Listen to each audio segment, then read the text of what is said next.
7 साल। पूरे 7 साल उन्हीं सुरंगों में गाती रही, जहां लोग सुनते नहीं, बस गुजरते हैं। हाथ में 10 रुपए का सिक्का, पेट खाली, और दिल में वो सवाल जो कभी नहीं गया, क्या मुंबई ने मुझे ठुकरा दिया? फिर एक बूढ़ा आदमी रुका। सिर्फ रुका नहीं, रोया। और उसके उन आंसुओं ने वो कर दिखाया जो 7 साल की मेहनत नहीं कर पाई थी। मेरा नाम प्रिया शर्मा है, और ये कहानी उस लड़की की है जो राजस्थान के एक छोटे से गांव रामगढ़ से 50 रुपए लेकर मुंबई आई थी। बस 50 रुपए, और एक सपना। लोग कहते हैं कि सपने देखने के लिए पैसे नहीं चाहिए। सच है, लेकिन सपनों को जीने के लिए, उसके लिए बहुत कुछ चाहिए होता है। बहुत कुछ जो मेरे पास नहीं था। मैं राजस्थान के उस गांव में पली बड़ी थी, जहां लड़कियों का काम घर संभालना था, खेतों में काम करना था, और सही उम्र में ब्याह दिया जाना था। गाना, संगीत, ये शब्द वहां की हवाओं में नहीं घुले थे। हाँ, मंदिर में भजन गाए जाते थे, त्योहारों पर गीत गाए जाते थे, लेकिन वो गाना नहीं था, वो बस परंपरा थी। मेरी माँ कमला शर्मा एक साधारण औरत थी। पिताजी खेती करते थे। हम 3 भाई बहन थे, मैं सबसे बड़ी। घर में हमेशा पैसों की तंगी रहती थी, लेकिन माँ ने कभी हमें ये महसूस नहीं होने दिया। वो कहती थी, भगवान देते हैं, पर मेहनत के बाद। गाने का शौक मुझे बचपन से था। जब भी मैं गाती, माँ रुक जाती थी, काम छोड़ देती थी। एक बार उन्होंने मेरे सिर पर हाथ रखा और कहा था, प्रिया, तू बहुत अच्छा गाती है। अगर भगवान ने चाहा तो एक दिन पूरी दुनिया सुनेगी तुझे। मैंने उन शब्दों को दिल में बसा लिया था। लेकिन गांव में सपने पलते नहीं, वो दफन होते हैं। जब मैं 16 साल की हुई तो घर में मेरी शादी की बातें होने लगी। पिताजी एक रिश्ता लेकर आए थे। कोई मनोहर था, पड़ोस के गांव का। ठीक ठाक खेती थी उसके पास। अच्छा घर है, पिताजी ने कहा था। माँ चुप रही थी, मैं भी चुप रही। लेकिन उस रात मैंने माँ से कहा, माँ, मुझे गाना सीखना है, मुझे मुंबई जाना है। माँ ने मुझे देखा, देर तक देखती रही, फिर धीरे से बोली, प्रिया, मुंबई बड़ी जगह है, वहां जाना आसान नहीं, और तू लड़की है। माँ, मैंने उनकी बात काटी, तुमने खुद कहा था कि पूरी दुनिया सुनेगी मुझे। माँ की आंखें भर आई थीं। उन्होंने कुछ नहीं कहा, लेकिन उस रात मुझे पता चल गया था कि मेरी लड़ाई सिर्फ मुंबई से नहीं, अपने घर से भी होगी। अगले 2 साल मैंने वहीं बिताए। पिताजी ने मनोहर से रिश्ता टाल दिया था। माँ ने मनाया था उन्हें। मैं जानती थी कि माँ ने क्या कुर्बानी दी थी। पिताजी नाराज थे। घर का माहौल तनावपूर्ण था। लेकिन उन्हीं 2 सालों में मैंने जो कुछ हो सका वो सीखा। हमारे गांव से 5 किलोमीटर दूर एक पंडित जी थे, रामशरण पंडित। वो पुराने जमाने के शास्त्रीय दायक थे। बहुत बीमार रहते थे, लेकिन जब सिखाते थे तो ऐसा लगता था जैसे साक्षात सरस्वती उनके गले में बैठी हों। मैं हर सुबह 4 बजे उठती, 5 किलोमीटर पैदल जाती और उनसे सीखती। फीस के बदले मैं उनके घर का काम करती, बर्तन मांजती, सफाई करती। पंडित जी कभी कभी बोलते, प्रिया, तेरी आवाज में दर्द है, और दर्द वाली आवाजें ही सबसे दूर तक जाती हैं। 2 साल बाद जब मैं 18 साल की हुई, तब मैंने तय कर लिया, मुंबई। पिताजी ने साफ मना कर दिया, कोई काम नहीं है तुझे वहां जाने का, लड़कियां वहां अकेली नहीं जाती। उन्होंने कहा था, फिर से मनोहर से बात करते हैं। उस रात मैं रोई थी, बहुत रोई। लेकिन माँ रात के अंधेरे में मेरे पास आई थी। उन्होंने मेरे हाथ में एक छोटी सी पोटली रखी। मैंने खोला, 50 रुपए थे। माँ, मैंने कहा, ये मैंने छुपा कर रखे थे। माँ की आवाज भर्राई हुई थी। 3 साल में जोड़े हैं, तेरे पापा को पता नहीं। मैंने माँ को गले लगा लिया। वो रोई, मैं रोई। लेकिन वो आंसू दुख के नहीं थे। उनमें एक माँ का आशीर्वाद था, एक माँ का विश्वास था। जा प्रिया, माँ ने कहा, और जब तू जाए तो वापस तभी आना जब तू वो बन जाए जो तू बनना चाहती है, वरना ये गांव तुझे खा जाएगा। अगले दिन सुबह 3 बजे जब पिताजी सो रहे थे, माँ ने मुझे दरवाजे तक छोड़ा। मेरे पास एक कपड़े की थैली थी, 2 जोड़ी कपड़े, माँ की दी हुई रोटियां और वो 50 रुपए। माँ, जब मैं पहला गाना रिकॉर्ड करूंगी तो तुम्हारा नाम लूंगी, मैंने कहा। माँ मुस्कुराई, एक थकी, दर्द भरी लेकिन सच्ची मुस्कुराहट। जा बेटा, भगवान तेरे साथ है। मैंने पीछे मुड़कर नहीं देखा। नहीं देख सकती थी। अगर देखती तो शायद वापस चली जाती। रामगढ़ से जयपुर की बस, जयपुर से मुंबई की ट्रेन। ट्रेन में मेरे पास जनरल डिब्बे का टिकट था। 30 घंटे का सफर, भीड़, गर्मी, धक्के, लेकिन मैं इतनी उत्साहित थी कि थकान महसूस ही नहीं हुई। पहली बार मैंने ट्रेन की खिड़की से देखा जब हम महाराष्ट्र में घुसे। हरियाली, पहाड़ और फिर दूर से मुंबई की रोशनियां दिखीं, रात के अंधेरे में लाखों दीपों जैसी। मैंने मन ही मन कहा, मैं आ गई। मुंबई सेंट्रल स्टेशन पर जब ट्रेन रुकी तो मैं उतरी और पहली बार समझ आई मुंबई कितनी बड़ी है और मैं कितनी छोटी। प्यारे श्रोताओं, क्या आपने कभी किसी ऐसी जगह कदम रखा है जहां आपको लगा हो कि ये शहर आपको जानता ही नहीं, जहां लाखों लोग हों लेकिन आप बिल्कुल अकेले हो? उस रात मुंबई में मेरा यही हाल था। स्टेशन से बाहर निकली तो पता नहीं कहाँ जाना है। एक ऑटो वाले से पूछा, भाई साहब, सस्ता कमरा कहाँ मिलेगा?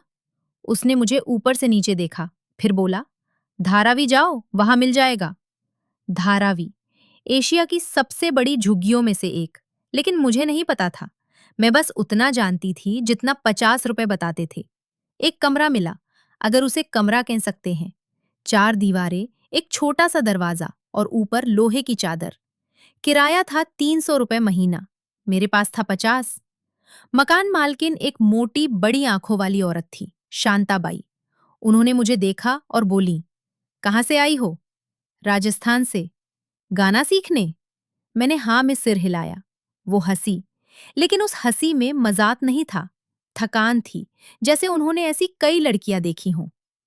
सुनो, उन्होंने कहा, 300 महीना है कमरे का, 1 हफ्ते में दो। नहीं दे पाई तो निकलना पड़ेगा, समझी? मैंने कहा, 1 हफ्ते में नहीं, 1 महीने में दूंगी। शांताबाई ने फिर मुझे देखा, फिर एक लंबी सांस ली और बोली, ठीक है, 1 महीना, और चली गई। उस रात मैं उस कमरे में लेटी रही। बाहर से आवाजें आ रही थीं। मुंबई कभी सोती नहीं। कुत्तों का भौंकना, गाड़ियों का शोर, किसी के घर से टीवी की आवाज। मुझे नींद नहीं आई। आती भी कैसे? मेरे पास 50 रुपए थे। कोई जानकार नहीं था, कोई काम नहीं था, और 1 महीने में 300 रुपए चाहिए थे। लेकिन उस रात मैंने एक काम किया। अंधेरे में, अकेले, उस छोटे से कमरे में मैंने गाया, आस्ते आस्ते, बहुत धीरे, एक राजस्थानी लोकगीत जो माँ गाती थी, और उस गाने ने मुझे सो जाने दिया। अगले दिन से शुरू हुई असली लड़ाई। पहले दिन मैं निकली मुंबई को समझने। बस पकड़ी, घूमी, देखा, फिल्म इंडस्ट्री कहाँ है, प्रोड्यूसर कहाँ मिलते हैं, म्यूजिक कंपनियां कहाँ हैं। किसी ने कहा, अंधेरी जाओ। किसी ने कहा, बांद्रा। किसी ने कहा, पहले किसी को जानो फिर जाओ। वो आखिरी बात सबसे जरूरी थी, लेकिन मुझे तब समझ नहीं आई। तीसरे दिन मेरे पास सिर्फ 20 रुपए बचे थे। मैंने 2 दिन से ढंग से खाना नहीं खाया था। एक बार वड़ा पाव खाया था, 5 रुपए का। उस दिन मैं धारावी से चर्च गेट तक पैदल गई, घंटों पैदल, क्योंकि बस का किराया भी नहीं था। चर्च गेट स्टेशन के पास एक सुरंग थी, अंडरग्राउंड। लोग आते जाते थे, और वहां एक बच्चा बैठा था, तबला बजा रहा था। लोग पैसे डाल रहे थे।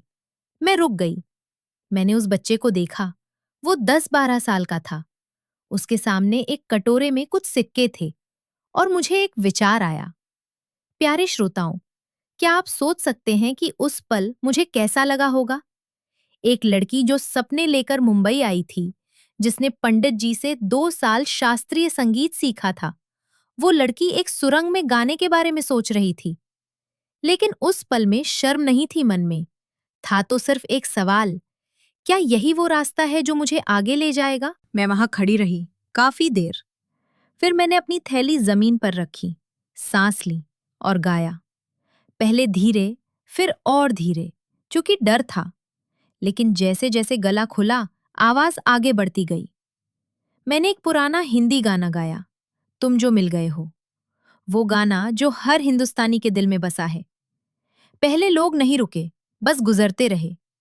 फिर एक औरत रुकी। उसने मुझे देखा। फिर उसने अपने पर्स में हाथ डाला और एक 10 रुपए का सिक्का मेरे सामने रखा। वो सिक्का मेरे लिए पूरी दुनिया था।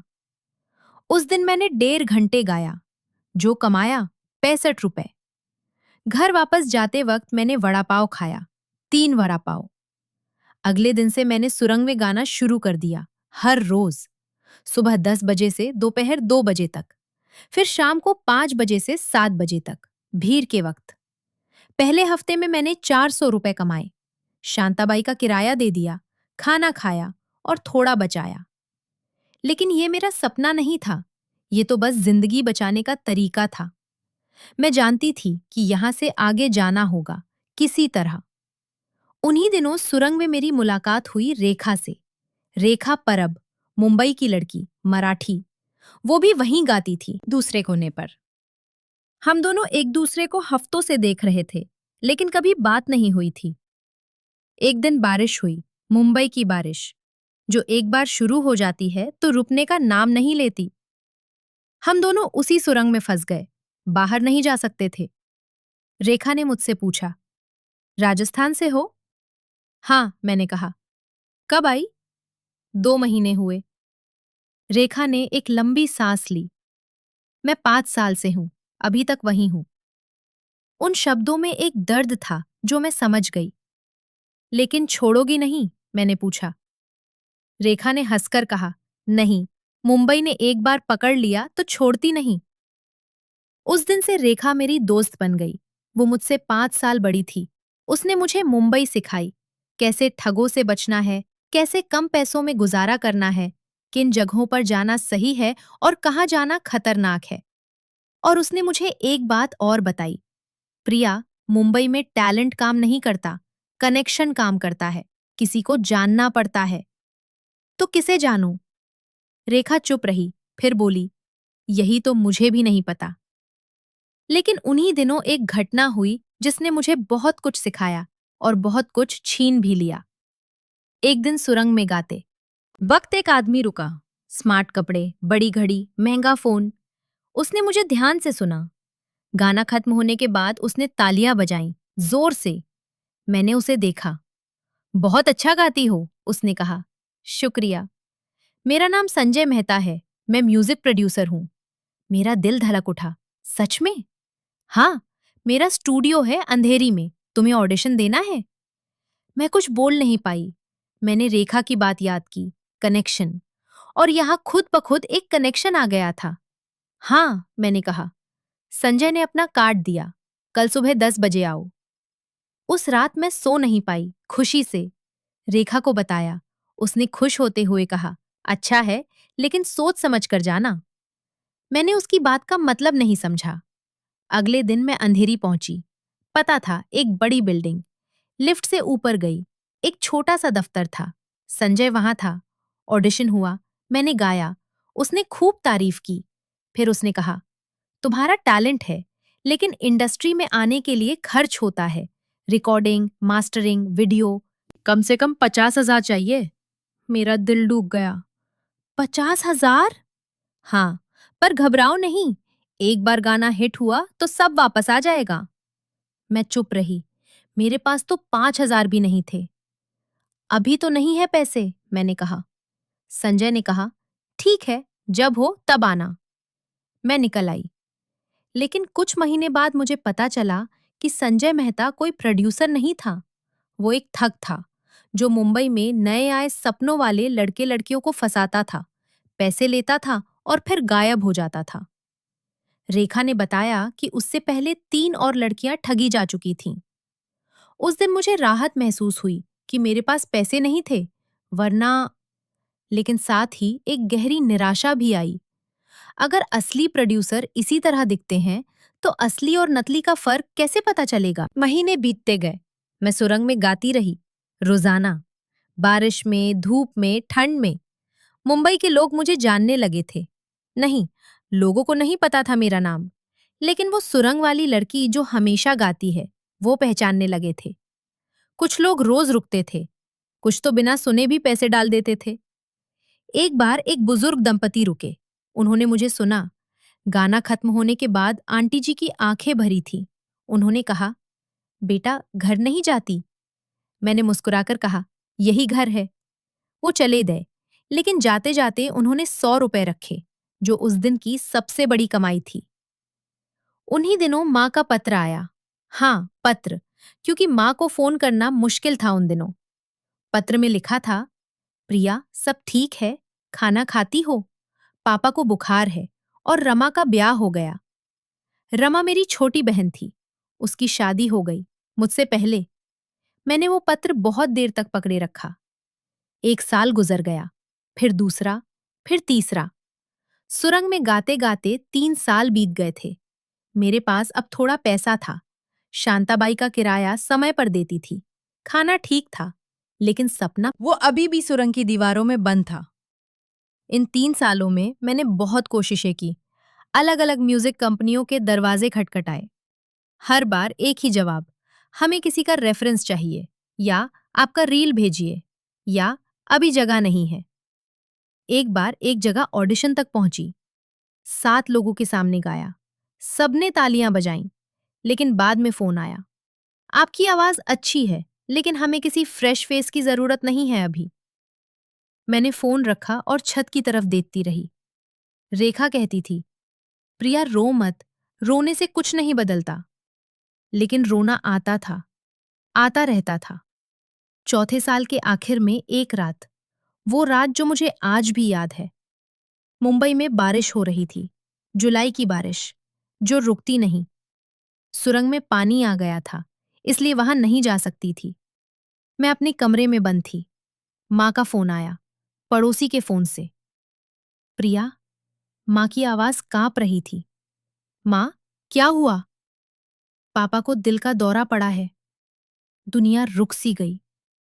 मैं घर नहीं जा पाई। पैसे नहीं थे। टिकट के लिए जितना चाहिए था उतना था नहीं।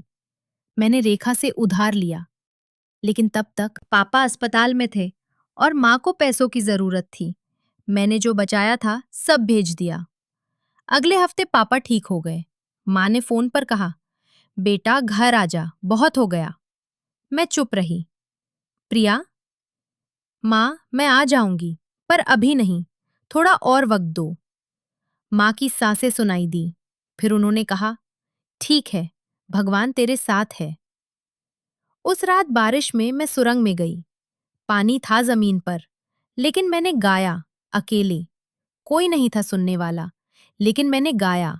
इसलिए नहीं कि कोई सुन रहा था, इसलिए कि अगर नहीं गाती तो टूट जाती। मुंबई में 5 साल, और मैं अभी भी वहीं थी, उसी सुरंग में, उन्हीं दीवारों के बीच, अपनी आवाज को उस ठंडी नम हवा में बिखेरते हुए, जो कभी जवाब नहीं देती थी। जो लोग गुजरते थे वो गुजरते रहते थे। कुछ रुकते थे, कुछ पैसे डालते थे, कुछ तालियां बजाते थे। लेकिन शाम को जब मैं वापस लौटती थी, तो वही थकान थी, वही खालीपन था, वही सवाल था जो सुबह से पीछा करता था। रेखा अब भी मेरे साथ थी। वो मेरी सबसे पक्की दोस्त बन चुकी थी। शायद इस पूरे शहर में एकमात्र इंसान जो मुझे सच में जानती थी। रेखा परब, मुंबई की लड़की, मराठी, जिंदगी से लड़ी हुई, लेकिन मुस्कुराना नहीं भूली। उसने भी सपने देखे थे, उसने भी कोशिशें की थीं, ऑडिशन दिए, दरवाजे खटखटाए, रातों को रोई। लेकिन धीरे धीरे उसने एक छोटी सी नौकरी पकड़ ली थी, एक मराठी नाटक कंपनी में। छोटे मोटे रोल करती थी, कभी एक माँ का किरदार, कभी किसी पड़ोसन का। पैसे ज्यादा नहीं थे, लेकिन कम से कम हर महीने आते थे, तय थे। मुझे कभी कभी उसके उस फैसले पर हैरानी होती थी, लेकिन जलन नहीं होती थी। रेखा ने अपनी जिंदगी को एक नई दिशा दी थी, वो उसका हक था। और मैंने अपनी जिंदगी को एक ही दिशा में लगाया हुआ था, वो मेरा हक था। एक रात हम दोनों शांताबाई के घर के बाहर बैठी थीं। आसमान साफ था। मुंबई में साफ आसमान बहुत कम मिलता है। धुएं और रोशनियों के बीच तारे डूब जाते हैं। लेकिन उस रात कुछ तारे दिख रहे थे। हम दोनों चुप बैठी थी। रेखा के हाथ में एक कटा हुआ आम था, जो उसने बाजार से लाया था। उसने आधा मुझे दिया। तभी उसने कहा, प्रिया, कब तक? मैंने उसकी तरफ देखा। उसकी आंखों में मेरे लिए चिंता थी, दुख था, और शायद थोड़ी सी वो बात भी थी जो कोई सच्चा दोस्त कहना नहीं चाहता, कि शायद हार मान लेना ही बेहतर है। शायद कुछ सपने सिर्फ सपने ही रहते हैं। शायद हमें वो नहीं मिलता जो हम चाहते हैं, बल्कि वो मिलता है जो हमारे लिए लिखा है। मैंने एक पल सोचा, आम का एक टुकड़ा मुंह में डाला। मीठा था। जब तक होगा, मैंने कहा। रेखा ने कुछ नहीं कहा। उसने बस एक लंबी सांस ली और आसमान की तरफ देखने लगी। उसकी उस चुप्पी ने मुझे झकझोर दिया था। रात भर सो नहीं पाई। बिस्तर पर लेटी रही, छत को देखती रही। शांताबाई के घर की छत पर एक पुरानी सी पीली रोशनी थी जो रात भर जलती रहती थी। उस रोशनी में एक छोटी सी छिपकली थी। हर रात वही रहती थी। मैंने उसे नाम दे दिया था, मुन्नी। मुन्नी हर रात वहां बैठी रहती थी, मक्खियां खाती रहती थी, बिना किसी परवाह के। कभी कभी मैं सोचती थी, काश मैं भी मुन्नी जैसी होती, बस जीती रहती, सोचती नहीं। उस रात मैंने सोचा, क्या सच में मैं बेवकूफ हूं? क्या यह शहर मेरे लिए नहीं बना? 5 साल। 5 साल में मैंने क्या पाया? एक सुरंग, कुछ सिक्के, एक यूट्यूब वीडियो जो कुछ दिनों में भुला दी गई, और एक थकान जो हड्डियों तक उतर चुकी थी। लेकिन फिर माँ की वो बात याद आई, जब तू वो बन जाए जो तू बनना चाहती है, तभी आना, वरना ये गांव तुझे खा जाएगा। माँ ने कहा था, वापस तभी आना। मतलब माँ को भी यकीन था कि मैं बन सकती हूँ। एक माँ अपनी बेटी को बिना उम्मीद के नहीं भेजती। माँ ने 3 साल में छुपाकर 50 रुपए जोड़े थे। वो सिर्फ पैसे नहीं थे, वो एक माँ का सारा भरोसा था, सारी दुआएं थीं। बस उसी भरोसे के सहारे आंखें बंद कर ली। छठे साल में एक छोटी सी किरण दिखी। एक दिन सुरंग में गाते वक्त एक लड़का आया। हाथ में एक बड़ा कैमरा था, कंधे पर बैग था। उम्र यही कोई 25-26 साल। दुबला पतला, टी शर्ट और जीन्स में, बाल थोड़े बिखरे हुए। उसने मुझे देखा, फिर कैमरे को देखा, फिर वापस मुझे। एक्सक्यूज मी, उसने कहा। आवाज में एक अजीब सी उत्सुकता थी। क्या मैं आपकी वीडियो बना सकता हूं? मैंने उसे ऊपर से नीचे देखा। मुंबई ने मुझे एक बात सिखाई थी, हर अजनबी पर भरोसा मत करो। लेकिन इस लड़के की आंखों में कुछ था, एक सच्चाई, एक उत्साह जो नकली नहीं लग रहा था। क्यों? मैंने पूछा। मेरा एक यूट्यूब चैनल है, मुंबई की आवाजें। मैं मुंबई की सड़कों पर, स्टेशनों में, सुरंगों में जो असली आवाजें हैं उन्हें रिकॉर्ड करता हूँ। 2 लाख सब्सक्राइबर हैं। उसने जरा भी घमंड के बिना कहा, बस एक तथ्य की तरह। पैसे कितने? मैंने पूछा। वो एक पल के लिए झिझका। अभी कोई नहीं, लेकिन अगर वीडियो वायरल हुई तो आपको लोग जानने लगेंगे। मैंने एक पल सोचा, फिर कंधे उचकाए। ठीक है। उस दिन मैंने 3 गाने गाए। अमित, वो उसका नाम था, अमित सोनावने, ने पूरा सेशन रिकॉर्ड किया। उसने सिर्फ मुझे नहीं, पूरे माहौल को कैद किया। सुरंग की नम दीवारें, ऊपर से आती हल्की रोशनी, बारिश की वजह से जमीन पर जमा पानी, और उसमें मेरा अक्स। लोगों के चेहरे जो रुक कर सुन रहे थे, एक बुजुर्ग जिसकी आंखें नम हुईं, एक छोटी लड़की जो मुझे देखती रही और अपनी माँ का हाथ कसकर पकड़े रही, एक कॉलेज का लड़का जो फोन रखकर सुनने लगा। वीडियो 3 दिन बाद अपलोड हुई। पहले दिन 5,000 व्यूज, दूसरे दिन 20,000, तीसरे दिन 50,000।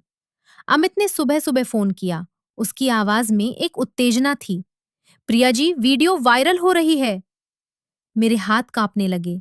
रेखा को बताया तो वो खुशी से रो पड़ी। मुझे इतनी जोर से गले लगाया कि सांस रुक गई।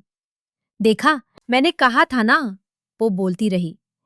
मैंने उसे याद दिलाया नहीं कि उसने तो कब तक कहा था। कुछ बातें दोस्ती में माफ कर देनी चाहिए।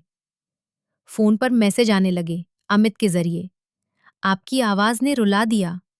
कहाँ से सीखा इतना अच्छा गाना? क्या आप शोज करती हैं? हमारी शादी में आएंगी? आप बहुत टैलेंटेड हैं, इंडस्ट्री में जाना चाहिए। वो आखिरी बात पढ़कर मुझे हंसी आई। हाँ, जाना चाहती हूँ। 6 साल से यही कोशिश कर रही हूं।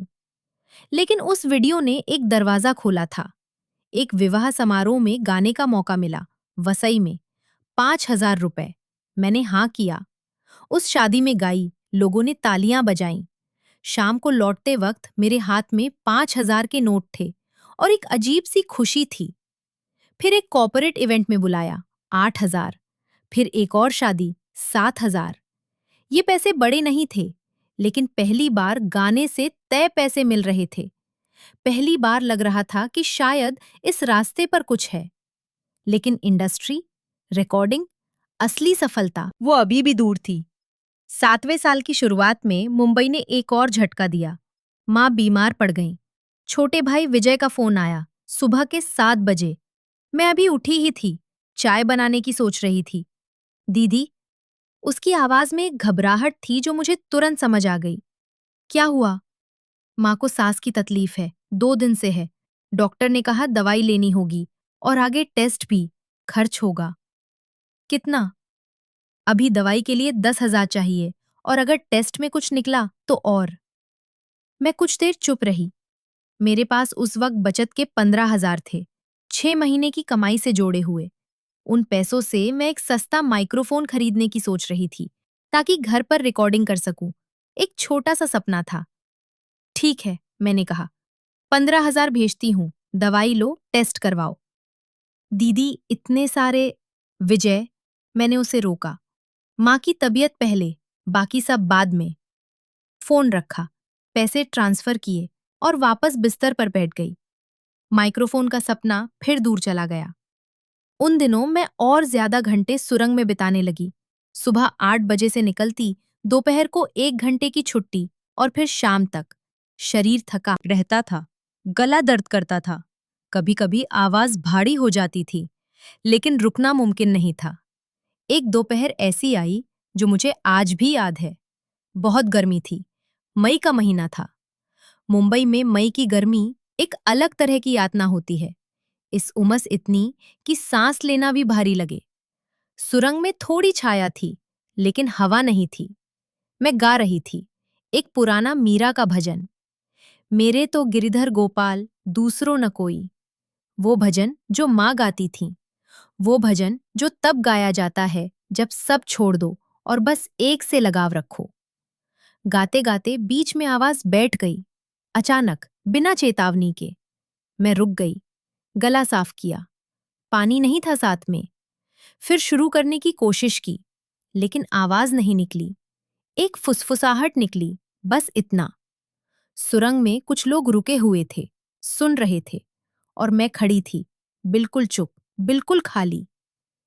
एक औरत ने आगे आकर पूछा, क्या हुआ बेटा, तबीयत ठीक नहीं? मैं उससे मिली नहीं। मैंने बस अपनी थैली उठाई और वहां से निकल गई। बाहर आई। मुंबई की धूप आंखों में चुभी।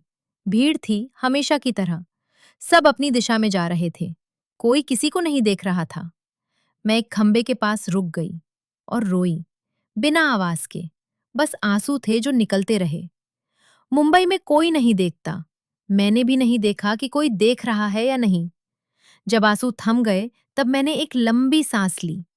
आसमान की तरफ देखा। बादल आ रहे थे, मॉनसून करीब था।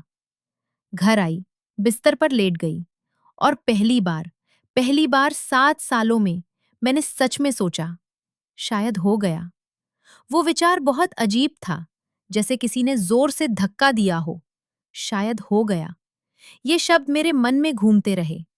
7 साल। मैंने 7 साल दे दिए थे। अपनी जवानी के 7 साल। माँ से दूर, घर से दूर, अपनों से दूर। और इस शहर ने मुझे क्या दिया? एक टूटी हुई आवाज, एक खाली जेब, एक थकान जो हड्डियों में उतर चुकी थी, और एक सुरंग जो मेरा घर बन रही थी। मैंने वो पुराना डिब्बा खोला, जिसमें माँ के दिए हुए 50 रुपए थे। नोट अब पुराना हो गया था, किनारे से थोड़ा फटा, रंग थोड़ा उड़ा हुआ, लेकिन था। माँ की छुअन उसमें महफूज थी।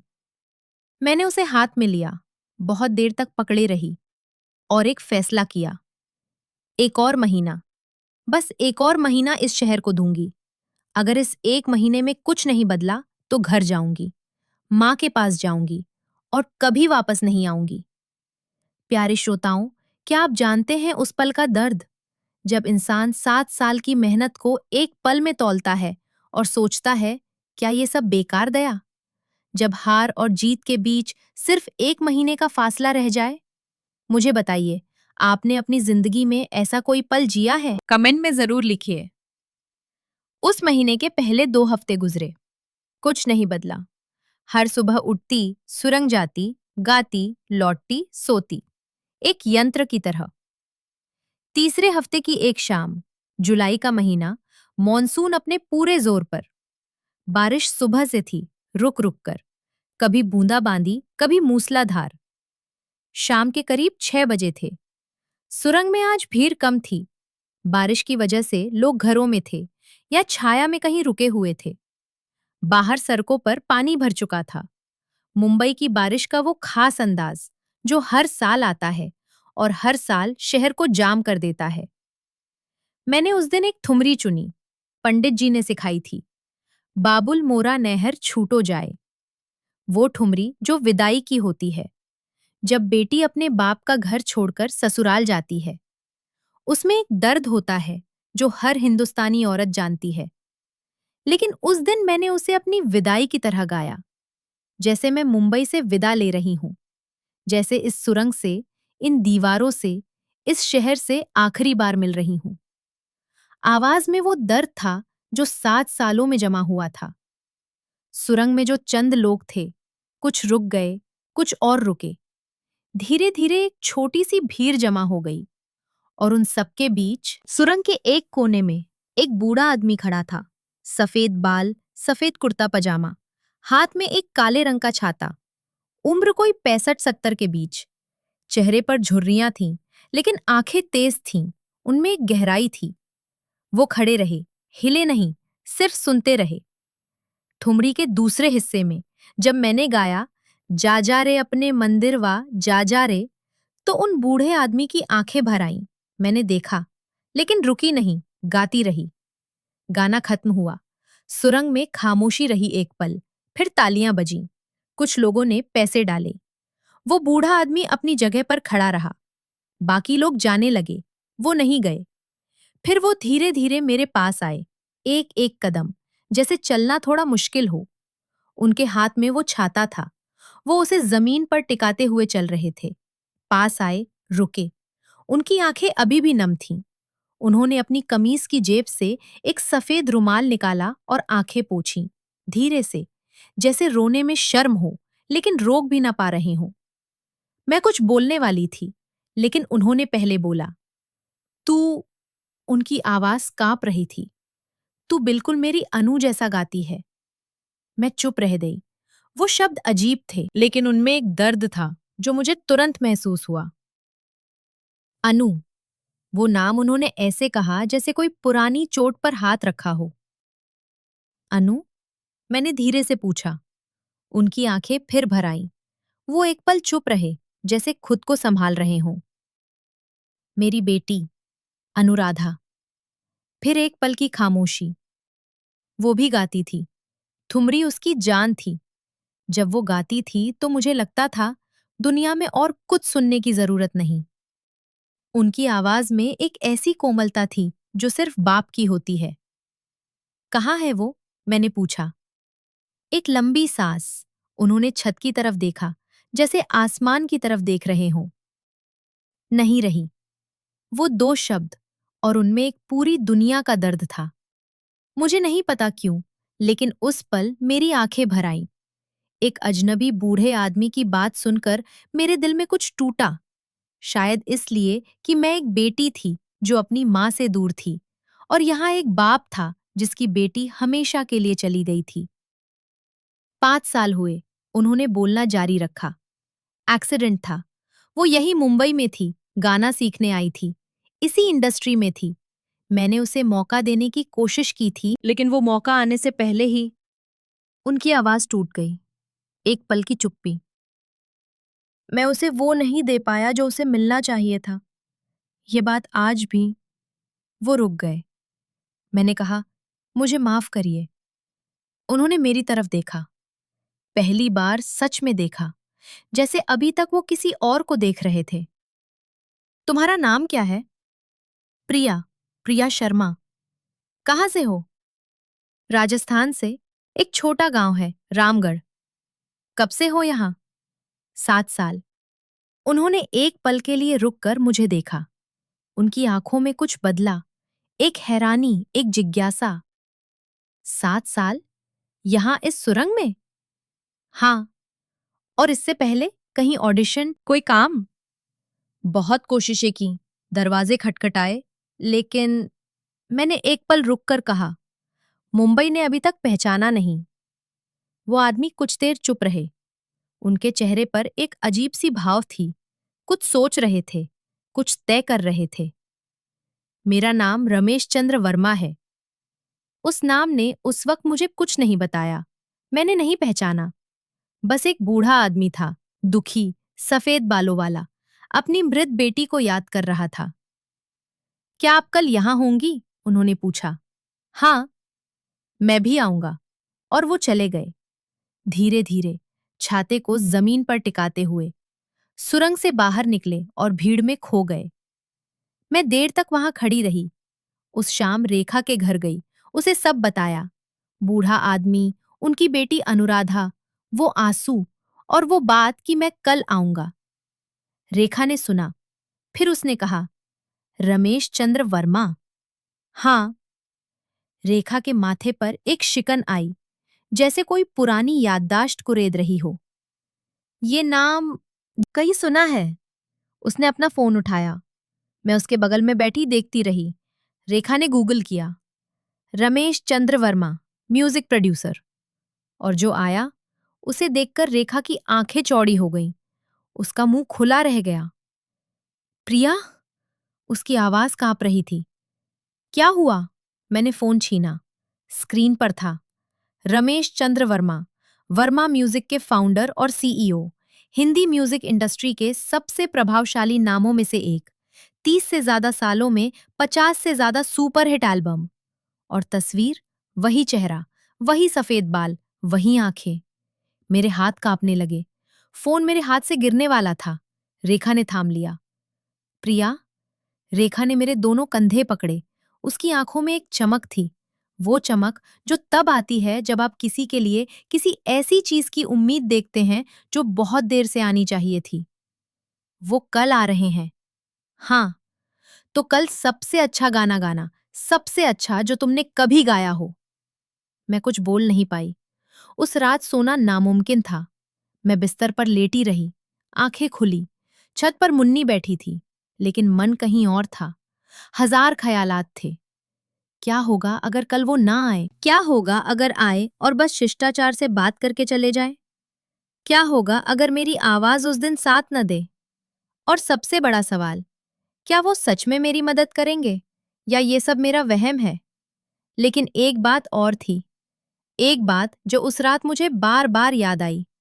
रमेश जी ने कहा था, मेरी अनु वो नहीं बन पाई जो वो बनना चाहती थी। और उस एक बात में मुझे एक उम्मीद दिखी। एक बाप का वो दर्द जो उसे अपनी बेटी के सपने पूरे न कर पाने का था। क्या वो उस दर्द को मेरे जरिए कुछ हल्का करना चाहते थे? मुझे नहीं पता था।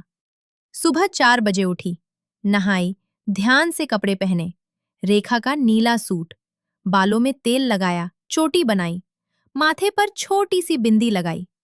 आईने में देखा, एक थकी हुई लड़की थी।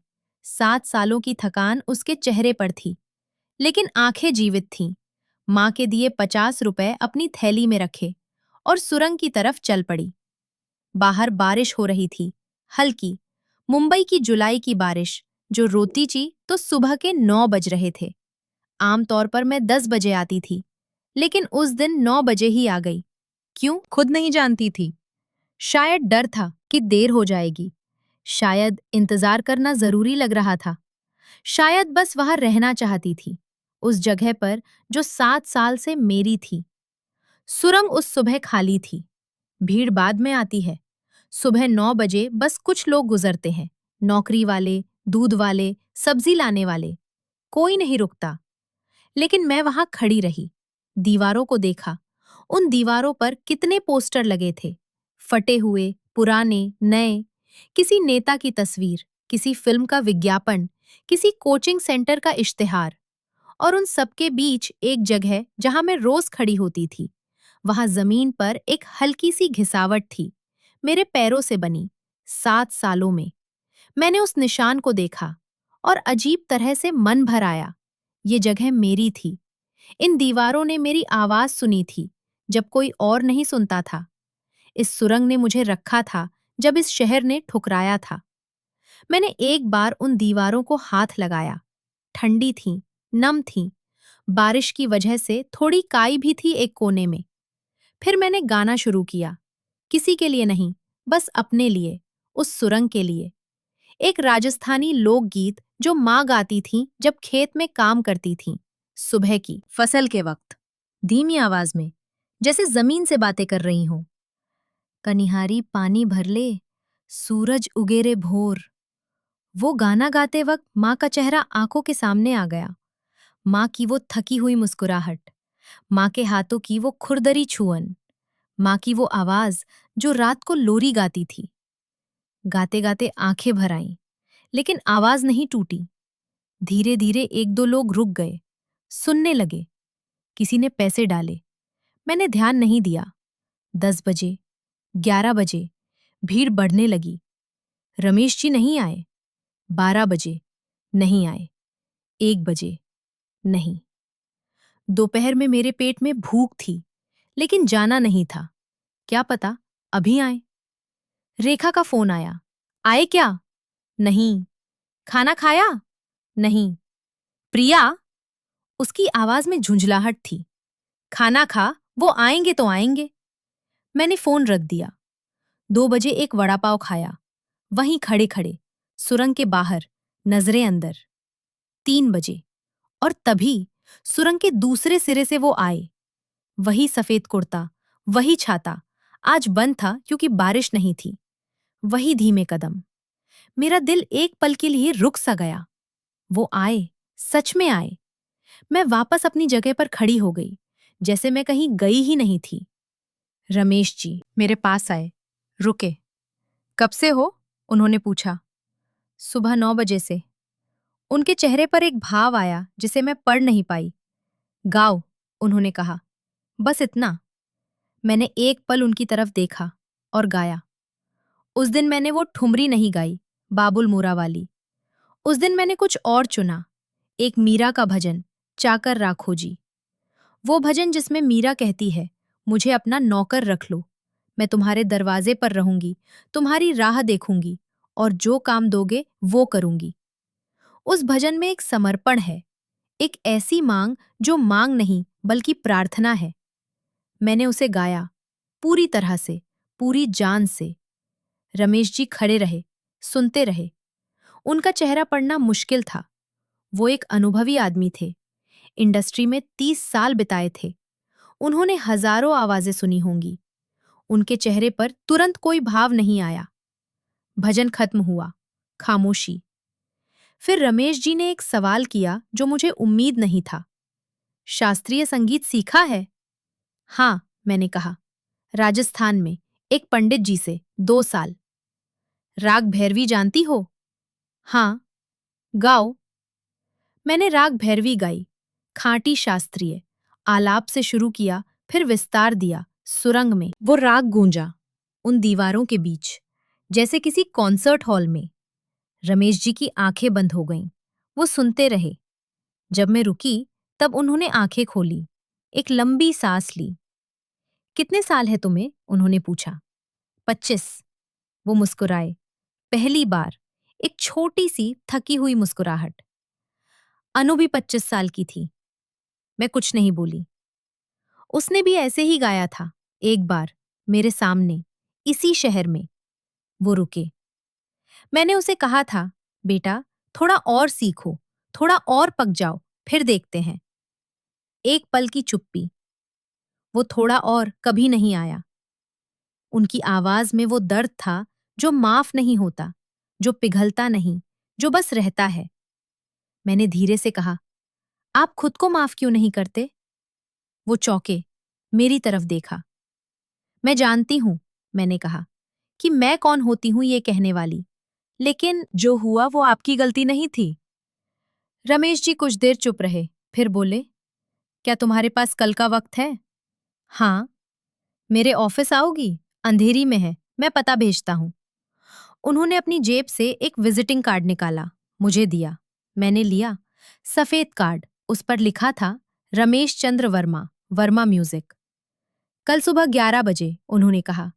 जी, और वो चले गए, धीरे धीरे, जैसे आए थे। मैं उस कार्ड को देखती रही, उसे पलटाया, सामने देखा, पलटाया, फिर उसे अपनी छाती से लगाया और सांस ली। प्यारे श्रोताओं, क्या आपने कभी ऐसा पल महसूस किया है जब आपको लगे कि शायद, बस शायद, किस्मत ने पहली बार आपकी तरफ मुंह किया है? जब उम्मीद और डर दोनों एक साथ आते हैं और आप समझ नहीं पाते कि खुश हों या घबराएं? कमेंट में जरूर बताइए। उस रात रेखा के घर गई, कार्ड दिखाया। रेखा ने कार्ड को हाथ में लिया, उलट पुलट कर देखा, फिर मुझे देखा, फिर कार्ड देखा। वर्मा म्यूजिक, उसने कहा। हाँ। प्रिया, वो रुकी। वर्मा म्यूजिक ने धड़कन, साथिया, तेरे बिना ये सब दिए हैं। पिछले 30 साल में जो भी बड़े गायक निकले, उनमें से आधे वर्मा म्यूजिक से निकले हैं। मुझे पता था ये। रात को मैंने खुद गूगल किया था, लेकिन रेखा के मुंह से सुनना अलग था। और वो खुद मुझे बुला रहे हैं, मैंने कहा। हाँ। हम दोनों एक पल चुप रहे। फिर रेखा ने कहा, प्रिया, मुझे डर लग रहा है। मुझे भी। अच्छे वाला डर? हाँ, मैंने कहा। अच्छे वाला डर। उस रात फिर नींद नहीं आई, लेकिन इस बार करवटें बदलने की वजह अलग थी। पहले डर था कि सब खत्म हो जाएगा। अब एक अलग किस्म की बेचैनी थी। उस बेचैनी की जो तब होती है जब जिंदगी एक नए मोड़ पर खड़ी हो। सुबह जल्दी उठी, तैयार हुई। रेखा ने अपनी एक अच्छी साड़ी निकाली, हल्के हरे रंग की, सोने के बॉर्डर वाली। पहन, उसने कहा। ये तेरी शादी की साड़ी है, मैंने कहा। हाँ तो क्या, आज तेरी भी एक तरह की शादी है। मैंने उसे देखा। जिंदगी से, उसने मुस्कुराते हुए कहा। मैंने साड़ी पहनी, अंधेरी का पता फोन में डाला, बस पकड़ी। 1 घंटे की यात्रा थी। रास्ते में मैंने खिड़की से मुंबई को देखा। 7 साल में मैंने इस शहर को कितनी बार देखा था, लेकिन उस दिन देखना अलग था। उस दिन इस शहर की हर गली, हर सड़क, हर इमारत मुझसे कुछ कह रही थी। इस शहर ने मुझे तोड़ा था, लेकिन इस शहर ने मुझे बनाया भी था। वर्मा म्यूजिक का दफ्तर एक बड़ी इमारत में था, अंधेरी वेस्ट। बाहर से देखने पर साफ सुथरा, व्यवसायिक। एक बोर्ड था, वर्मा म्यूजिक प्राइवेट लिमिटेड। मैं लिफ्ट से तीसरे माले पर गई। रिसेप्शन पर एक लड़की बैठी थी। उसने मुझे देखा। जी, मेरा नाम प्रिया शर्मा है, रमेश जी ने बुलाया है। लड़की ने फोन उठाया, कुछ बात की, फिर मुझसे कहा, बैठिए, वो अभी आएंगे। मैं वहां बैठ गई। दफ्तर में संगीत बज रहा था, हल्की आवाज में। एक पुरानी धुन जो मैंने कहीं सुनी थी। दीवारों पर पुराने एल्बम कवर लगे थे, पुरस्कारों की तस्वीरें थीं। एक बड़ा सा फोटो था जिसमें रमेश जी किसी से हाथ मिला रहे थे। मैंने हाथ देखे। अपने हाथ थरथरा रहे थे। मैंने उन्हें गोद में रखा, सांस ली। तभी एक दरवाजा खुला। रमेश जी निकले। आज भी सफेद कुर्ता था, लेकिन आज उनके साथ एक और आदमी था। 30-32 साल का, चश्मे वाला, हाथ में एक फाइल। रमेश जी ने मुझे देखा, मुस्कुराए। आओ प्रिया। मैं उठी। उनके पीछे एक बड़े कमरे में गई। कमरे में एक बड़ी मेज थी, आरामदेह कुर्सियां थीं। एक तरफ कांच की दीवार थी, जिससे मुंबई का नजारा दिखता था। रमेश जी ने मुझे बैठने का इशारा किया। बैठे। साथ में वो चश्मे वाला भी बैठा। ये विकास है, रमेश जी ने कहा, मेरा असिस्टेंट। विकास ने मुझसे हाथ मिलाया। प्रिया, रमेश जी ने शुरू किया। मैंने कल रात बहुत सोचा तुम्हारे बारे में, तुम्हारी आवाज के बारे में। मैं चुप रही। मैं इस इंडस्ट्री में 30 साल से हूं। मैंने बहुत आवाजें सुनी हैं, अच्छी, बहुत अच्छी, और कुछ जो असाधारण थीं। वो रुके। तुम्हारी आवाज में कुछ है जो बहुत कम लोगों में होता है। एक दर्द है, एक गहराई है जो सिखाई नहीं जा सकती, जो जी कर आती है। मेरा गला भर आया, लेकिन मैंने रोका। लेकिन रमेश जी ने आगे कहा, आवाज अकेली काफी नहीं होती। इंडस्ट्री में बहुत कुछ होता है। ट्रेनिंग, प्रोडक्शन, मार्केटिंग और सबसे जरूरी, सही वक्त। मैंने हाँ में सिर हिलाया। मैं तुम्हें एक मौका देना चाहता हूं, उन्होंने कहा। 3 शब्द, और उन 3 शब्दों ने 7 साल का बोझ एक पल में उठा लिया। मैं कुछ नहीं बोल पाई, बस देखती रही। पहले 3 महीने ट्रेनिंग होगी। हमारे पास एक संगीत प्रशिक्षक हैं, पंडित सुरेश नायर। उनके साथ काम करोगी। फिर हम एक सिंगल रिकॉर्ड करेंगे। अगर वो चला तो आगे की बात होगी। और अगर नहीं चला, मैंने पूछा। रमेश जी ने मुझे देखा। तो हम फिर से सोचेंगे, लेकिन मैं मानता हूं कि चलेगा। मैंने एक पल लिया। एक सवाल, मैंने कहा। पूछो। आप ये क्यों कर रहे हैं मेरे लिए, एक अजनबी के लिए? रमेश जी चुप रहे। एक लंबी भारी चुप्पी। फिर उन्होंने कहा, क्योंकि अनु नहीं रही और उसका सपना अधूरा रह गया। मैं उसे पूरा नहीं कर सकता, लेकिन वो रुके। उनकी आंखें भर आईं। लेकिन तुम्हारे अंदर वो आवाज है जो अनु में थी, और अगर मैं उस आवाज को दुनिया तक पहुंचा सकूं, तो शायद अनु की रूह को कुछ सुकून मिले। कमरे में एक खामोशी थी। मेरी आंखें भर आईं। मैंने पलकें झपकाईं। नहीं रोना था, लेकिन एक आंसू निकल गया, बस एक। मैंने उसे पूछा। मैं तैयार हूं, मैंने कहा। रमेश जी मुस्कुराए, और उस मुस्कुराहट में, उस एक मुस्कुराहट में 7 सालों का जवाब था। उसी दिन से मेरी जिंदगी का दूसरा अध्याय शुरू हुआ। पंडित सुरेश नायर। उनका नाम सुनते ही इंडस्ट्री के लोग सीधे हो जाते थे। वो शास्त्रीय संगीत के एक बड़े नाम थे, बनारस घराने के। 70 साल से ऊपर की उम्र, लेकिन जब वो सिखाते थे तो उनमें एक ऐसी ऊर्जा थी जो थकाती नहीं, जगाती थी। पहले दिन जब मैं उनके सामने बैठी और गाया, तो उन्होंने हाथ उठाकर रोका। रुको। मैं रुकी। तुम गाती नहीं, गुजारा करती हो, उन्होंने कहा। मैं चौंकी। मतलब ये कि तुम्हारी आवाज में दम है, लेकिन तुम उसे पूरा नहीं खोलती, डरती हो। 7 साल सुरंग में गाती रही। वहां की आदत है। वहां जोर से गाने से लोग भागते हैं। यहां उल्टा है। यहां खुलकर गाना होगा। मैंने सोचा, शायद वो सही थे। फिर से गाओ, इस बार डरो मत। मैंने फिर गाया, इस बार थोड़ा खुलकर। और खोलो। और खोला। और और खोला। जब मैंने पूरी तरह खोला, जब डर छोड़कर गाया, तो कुछ हुआ जो मैंने पहले नहीं महसूस किया था। आवाज में एक गूंज थी, एक गहराई, जैसे किसी ने अंदर से एक खिड़की खोल दी हो। पंडित जी की आंखें बदली। बस, उन्होंने कहा, ये है, ये आवाज है। 3 महीने की ट्रेनिंग, हर रोज सुबह 7 बजे से दोपहर 1 बजे तक। पंडित जी कभी नरम नहीं होते थे। एक सुर गलत हुआ, दोबारा। 10 बार दोबारा, 100 बार दोबारा, जब तक सही न हो। एक दिन मैं थक गई, बहुत थक गई। 3 घंटे एक ही राग के एक हिस्से पर काम कर रहे थे। मैंने कहा, पंडित जी बहुत हो गया आज। उन्होंने मेरी तरफ देखा। हो गया? उन्होंने कहा। प्रिया, 7 साल सुरंग में गाया, वो नहीं हुआ था, ये थक गई। मैं चुप हो गई।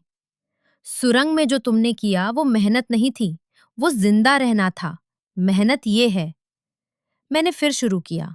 उन 3 महीनों में मैं बदली। सिर्फ गाने में नहीं, अंदर से। कुछ ऐसा हुआ जो सालों से जमा था, वो निकला। कुछ ऐसा हुआ जो कभी था ही नहीं, वो आया। रमेश जी कभी कभी आते थे। चुपचाप बैठते थे, सुनते थे। कभी कुछ नहीं कहते थे, बस सुनते थे। एक दिन ट्रेनिंग के बाद मैं बाहर निकल रही थी। रमेश जी वहां थे। कैसा जा रहा है? उन्होंने पूछा। अच्छा, मैंने कहा। डर लगता है? हाँ। वो मुस्कुराए। अच्छी बात है। जिसे डर नहीं लगता वो सच में गाता नहीं। डर मतलब तुम्हें परवाह है।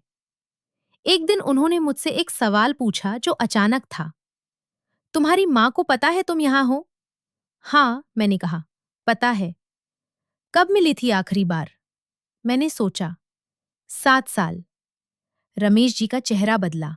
7 साल? हाँ। वो चुप रहे, फिर बोले, रिकॉर्डिंग से पहले एक बार जाओ, माँ से मिलो। लेकिन ये आदेश नहीं है, उन्होंने कहा। बस एक बात है जो मैं जानता हूं। जब अनु का एक्सीडेंट हुआ तो उसने आखिरी बार मुझसे 1 महीने पहले मिली थी। वो रुके। 1 महीने पहले। और मैंने उसे जाने दिया था, बिना रोके। उनकी आवाज में एक ऐसा दर्द था जो शब्दों से बड़ा था। मैं समझ गई। अगले हफ्ते मैं रामगढ़ गई। 7 साल बाद। बस से, ट्रेन से, फिर बस से। जब गांव के बाहर उतरी तो पैर जमीन पर पड़े, उसी मिट्टी पर। राजस्थान की लाल मिट्टी। घर पहुंची तो दरवाजा खुला था। माँ अंदर थी। पीठ मेरी तरफ थी, कुछ काट रही थी। मैंने कहा, माँ। माँ ने पलट कर देखा। 1 पल, 2 पल, और फिर माँ रोने लगी। बिना कुछ कहे, बस रोने लगी। मैं दौड़कर उनके पास गई, उन्हें गले लगाया। हम दोनों काफी देर रोते रहे। माँ के बाल सफेद हो गए थे। चेहरे पर झुर्रियां बढ़ गई थीं। हाथ और खुरदरे हो गए थे। 7 साल। माँ भी बदली थी। खाना खाया? माँ ने पूछा। बस यही। नहीं। बैठ। माँ ने खाना बनाया, दाल बाटी, राजस्थान की। 7 साल बाद खाई तो लगा ये स्वाद इस दुनिया का नहीं है। रात को सोने से पहले माँ ने मेरा हाथ पकड़ा। सुना है किसी ने मौका दिया है तुझे? हाँ माँ। अच्छा इंसान है, बहुत अच्छा। माँ ने एक पल सोचा, फिर बोली, तो मेरी तरफ से उन्हें प्रणाम कहना। मैंने माँ का हाथ कसकर पकड़ा। माँ। हाँ। जब मेरा पहला गाना निकलेगा तो मैं तुम्हारे नाम करूंगी। माँ हंसी। उस हंसी में 7 साल का इंतजार था और एक माँ का अपार प्यार। पहले निकाल तो, उन्होंने कहा। 3 दिन गांव में रही। पापा से मिली। वो कमजोर हो गए थे, लेकिन आंखों में वो पुरानी सख्ती अभी भी थी। उन्होंने मुझसे ज्यादा बात नहीं की, लेकिन एक बार, बस एक बार, जब मैं जाने लगी तो उन्होंने कहा, ख्याल रख। बस इतना। लेकिन उन 2 शब्दों में एक बाप का पूरा प्यार था। मुंबई वापस आई और रिकॉर्डिंग शुरू हुई। गाना था, एक नया गाना जो वर्मा म्यूजिक के एक युवा संगीतकार ने बनाया था। नाम था बारिश में तेरे साथ। एक सरल सी धुन, सरल से बोल, लेकिन उसमें एक गहराई थी। पहले दिन स्टूडियो में घुसी तो एक अजीब सी भावना थी। ईयरफोन लगाए, माइक के सामने खड़ी हुई। साउंड इंजीनियर ने कहा, रेडी हो? मैंने हाँ कहा। 3, 2, 1, और मैंने गाया। पहला टेक ठीक नहीं था, दूसरा भी। तीसरे में कुछ हुआ। साउंड इंजीनियर ने हेडफोन उतारा, मुस्कुराया। ये रहा। उस दिन 7 घंटे स्टूडियो में रही। जब बाहर निकली तो शाम हो गई थी। रमेश जी बाहर खड़े थे। कैसा गया? उन्होंने पूछा। अच्छा, मैंने कहा। उन्होंने एक पल देखा, फिर बोले, अनु भी ऐसे ही थकी हुई निकलती थी स्टूडियो से, और उसके चेहरे पर भी वही चमक होती थी। मेरे गले में कुछ अटक गया। रमेश जी, मैंने कहा। हाँ। मैं आपकी बेटी नहीं हूं और कभी नहीं हो सकती। वो रुके।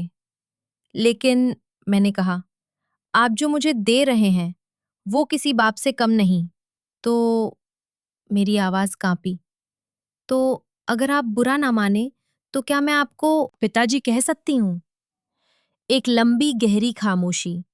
रमेश जी ने मेरी तरफ देखा। उनकी आंखें भर आईं। वो मुस्कुराए। एक ऐसी मुस्कुराहट जो मैंने उनके चेहरे पर पहले कभी नहीं देखी थी। उसमें दर्द था, खुशी थी, और एक ऐसी राहत थी जो 5 साल से नहीं आई थी। हाँ, उन्होंने कहा। बस इतना। रिकॉर्डिंग के बाद का वो हफ्ता अजीब था। जब कोई बड़ा काम हो जाता है तो उसके बाद एक खालीपन आता है। जैसे लंबे वक्त से कोई भारी चीज उठाए चल रहे थे और अचानक रख दी। हाथ हल्के हैं, लेकिन हल्केपन की आदत नहीं। मुझे भी ऐसा ही लगा। सुबह उठती थी और समझ नहीं आता था क्या करूं। 7 सालों से एक ही दिनचर्या थी। उठो, तैयार हो, सुरंग जाओ, गाओ, वापस आओ, सो। वो दिनचर्या अब नहीं थी। ट्रेनिंग भी खत्म हो गई थी, रिकॉर्डिंग हो गई थी और अब बस इंतजार था गाने के रिलीज का। रेखा ने एक दिन देखा कि मैं कमरे में चुप बैठी हूं। क्या हुआ? उसने पूछा। कुछ नहीं, झूठ मत बोलो। मैंने उसे देखा। डर लग रहा है। किस बात का? कि क्या होगा अगर गाना नहीं चला? क्या होगा अगर लोगों को पसंद नहीं आया? रमेश जी ने इतना किया और अगर मैं उनकी उम्मीद पर खरी नहीं उतरी? रेखा ने एक लंबी सांस ली। वो मेरे बगल में बैठ गई। प्रिया, उसने कहा, तुमने 7 साल सुरंग में गाया। जब कोई नहीं सुनता था तब भी गाया। अब जब पूरी दुनिया सुनने वाली है तब डर रही हो? तब कुछ खोने को नहीं था, मैंने कहा। अब है। रेखा चुप हो गई। उसने मेरी बात समझी थी। जब कुछ नहीं होता तो हारने का डर नहीं होता, लेकिन जब कुछ मिलने की उम्मीद होती है तब डर सबसे गहरा होता है। गाने की रिलीज से 2 हफ्ते पहले रमेश जी ने मुझे बुलाया। दफ्तर में बैठे थे। उनके सामने एक फाइल थी। बैठो। मैं बैठी। प्रिया, रिलीज से पहले तुम्हें कुछ चीजें समझनी है, उन्होंने कहा। ये इंडस्ट्री बाहर से जितनी चमकदार दिखती है, अंदर से उतनी ही अंधेरी है। जब तुम आओगी तो लोग होंगे जो तुम्हें तोड़ने की कोशिश करेंगे। ईर्ष्या होगी, बुराई होगी, झूठ होंगे। मैंने हाँ में सिर हिलाया। और एक और बात। वो रुके। मेरे बारे में भी बातें होंगी। लोग कहेंगे कि मैंने तुम्हें इसलिए लिया क्योंकि तुम मेरी बेटी की याद दिलाती हो। कहेंगे कि ये भावनात्मक फैसला, व्यवसायिक नहीं। मैंने उनकी तरफ देखा। और क्या वो गलत होंगे? मैंने पूछा। रमेश जी एक पल के लिए चुके, फिर मुस्कुराए। आधे गलत होंगे, हाँ। तुमने मुझे अनु की याद दिलाई, लेकिन मैंने तुम्हें इसलिए नहीं लिया। मैंने तुम्हें इसलिए लिया क्योंकि तुम्हारी आवाज में वो है जो बहुत कम लोगों में होता है। उन्होंने सीधे मेरी आंखों में देखा। अगर तुम सिर्फ अनु जैसी दिखती, बिना आवाज के, तो मैं तुम्हें नहीं लेता। मुझे उनकी बात पर यकीन था। लेकिन प्रिया, उन्होंने आगे कहा, इन बातों का जवाब तुम्हें अपने गाने से देना है, जबान से नहीं। जब गाना चलेगा सब चुप हो जाएंगे। रिलीज से 1 हफ्ते पहले एक और मुसीबत आई। इंडस्ट्री में एक बड़ा नाम था, राजीव कपूर। वो भी प्रोड्यूसर थे। रमेश जी के पुराने प्रतिद्वंदी। दोनों के बीच पुरानी अनबन थी, किसी एल्बम को लेकर, किसी गायक को लेकर। वो पूरी कहानी मुझे बाद में पता चली। राजीव कपूर ने एक म्यूजिक इंडस्ट्री की वेबसाइट पर एक इंटरव्यू दिया। उसमें उन्होंने कहा, रमेश वर्मा का वक्त गुजर गया। अब वो नए आर्टिस्ट ला रहे हैं जिनका कोई अनुभव नहीं, कोई पहचान नहीं। सड़कों पर गाने वाली लड़की को इंडस्ट्री में लाने से इंडस्ट्री नहीं बनती। वो इंटरव्यू पढ़कर मैं कुछ देर चुप रही। सड़कों पर गाने वाली लड़की। उन्होंने ये बात अपमान के तौर पर कही थी, लेकिन मुझे अपमान नहीं लगा, मुझे गर्व लगा। हाँ, मैं सड़कों पर गाने वाली लड़की थी। 7 साल सुरंग में गाई थी।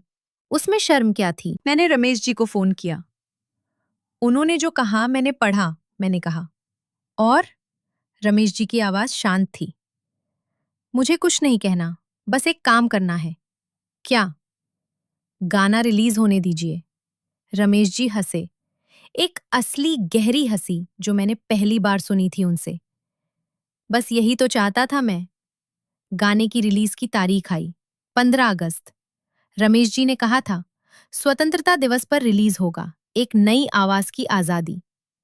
उस दिन सुबह मैं जल्दी उठ गई। अभी गाना रिलीज नहीं हुआ था, दोपहर को होना था। मैं बैठी रही। रेखा भी जागी हुई थी।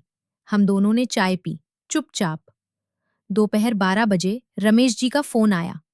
अपलोड हो गया। मैंने यूट्यूब खोला। बारिश में तेरे साथ, मेरा नाम प्रिया शर्मा। मैंने वो गाना सुना। अपनी ही आवाज को स्पीकर से सुनना, वो अनुभव अजीब था। जैसे खुद से मिलना, जैसे किसी आईने में देखना जो बाहर नहीं अंदर दिखाए। रेखा की आंखें भर आईं। मैं चुप रही।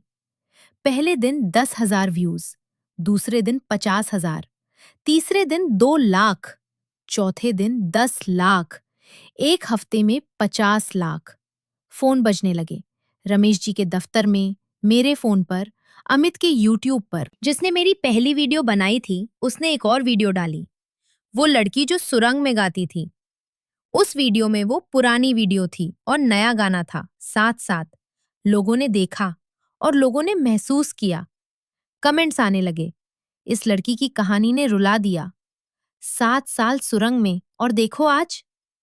भगवान सबको ऐसा हौसला दे। लेकिन सब कुछ अच्छा नहीं था।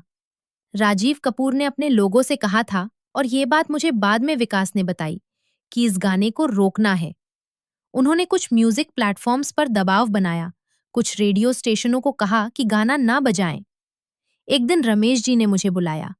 उनके चेहरे पर एक तनाव था। राजीव ने कहा है कि इस गाने में कुछ संगीत पहले से किसी और का है, कॉपीराइट का मुद्दा उठाएंगे। क्या सच में है? मैंने पूछा। बिल्कुल नहीं, रमेश जी ने साफ कहा, ये झूठ है। लेकिन झूठ को साबित करने में वक्त लगता है और उस वक्त में नुकसान हो सकता है। मैंने सोचा, क्या करें? रमेश जी ने कहा, कानूनी लड़ाई हम लड़ेंगे, लेकिन प्रिया तुम्हें एक काम करना होगा। क्या? एक लाइव परफॉर्मेंस, अभी, इसी हफ्ते, लोगों के सामने, ताकि लोग तुम्हें सुने और खुद तय करें। मैंने एक पल लिया, फिर कहा, ठीक है। 3 दिन में एक छोटा सा लाइव शो तय हुआ, अंधेरी के एक म्यूजिक कैफे में। ज्यादा बड़ी जगह नहीं थी, 200 लोगों की क्षमता। लेकिन उस दिन 300 से ज्यादा लोग आए। कुछ बाहर खड़े रहे, खिड़कियों से सुनते रहे। मैं स्टेज पर गई, सिर्फ एक तबले वाले के साथ। कोई बड़ा बैकग्राउंड नहीं, सिर्फ मैं और मेरी आवाज। माइक के सामने खड़ी हुई। भीड़ ने देखा, और मुझे उस एक पल में सुरंग याद आई। वो खाली सुरंग, वो दीवारें, वो पहला दिन जब एक औरत ने 10 रुपए का सिक्का रखा था। और मुझे हंसी आ गई, अंदर से, एक हल्की, खुश, अजीब सी हंसी। मैंने गाया। पहला गाना खत्म हुआ, तालियां। दूसरा गाना, और तालियां। तीसरे गाने में जब मैंने बाबुल मोरा गाया, तो एक सन्नाटा छा गया। वो सन्नाटा जो तब आता है जब लोग सांस रोककर सुन रहे हों।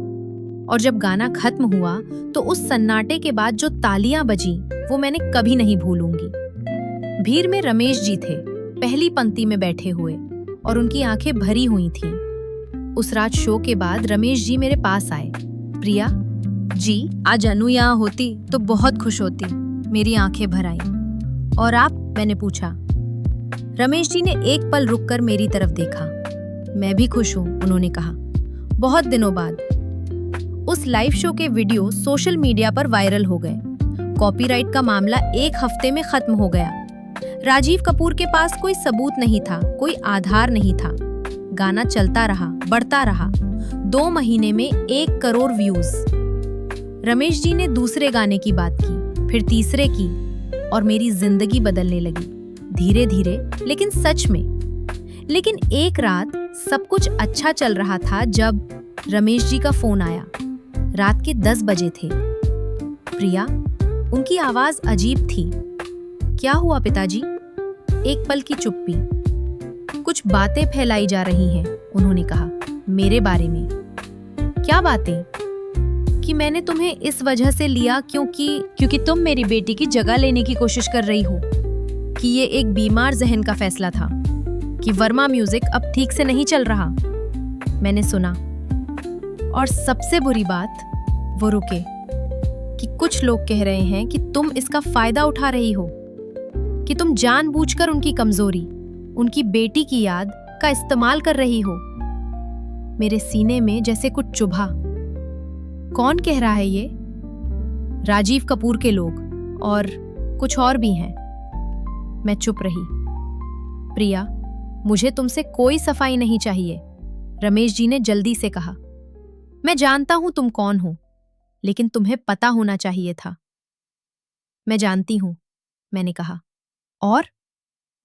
और मुझे इससे कोई फर्क नहीं पड़ता। जो जानते हैं वो जानते हैं।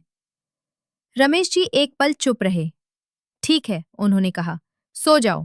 फोन रखा। लेकिन उस रात नींद नहीं आई। वो बातें, वो झूठी बातें दिमाग में घूमती रहीं।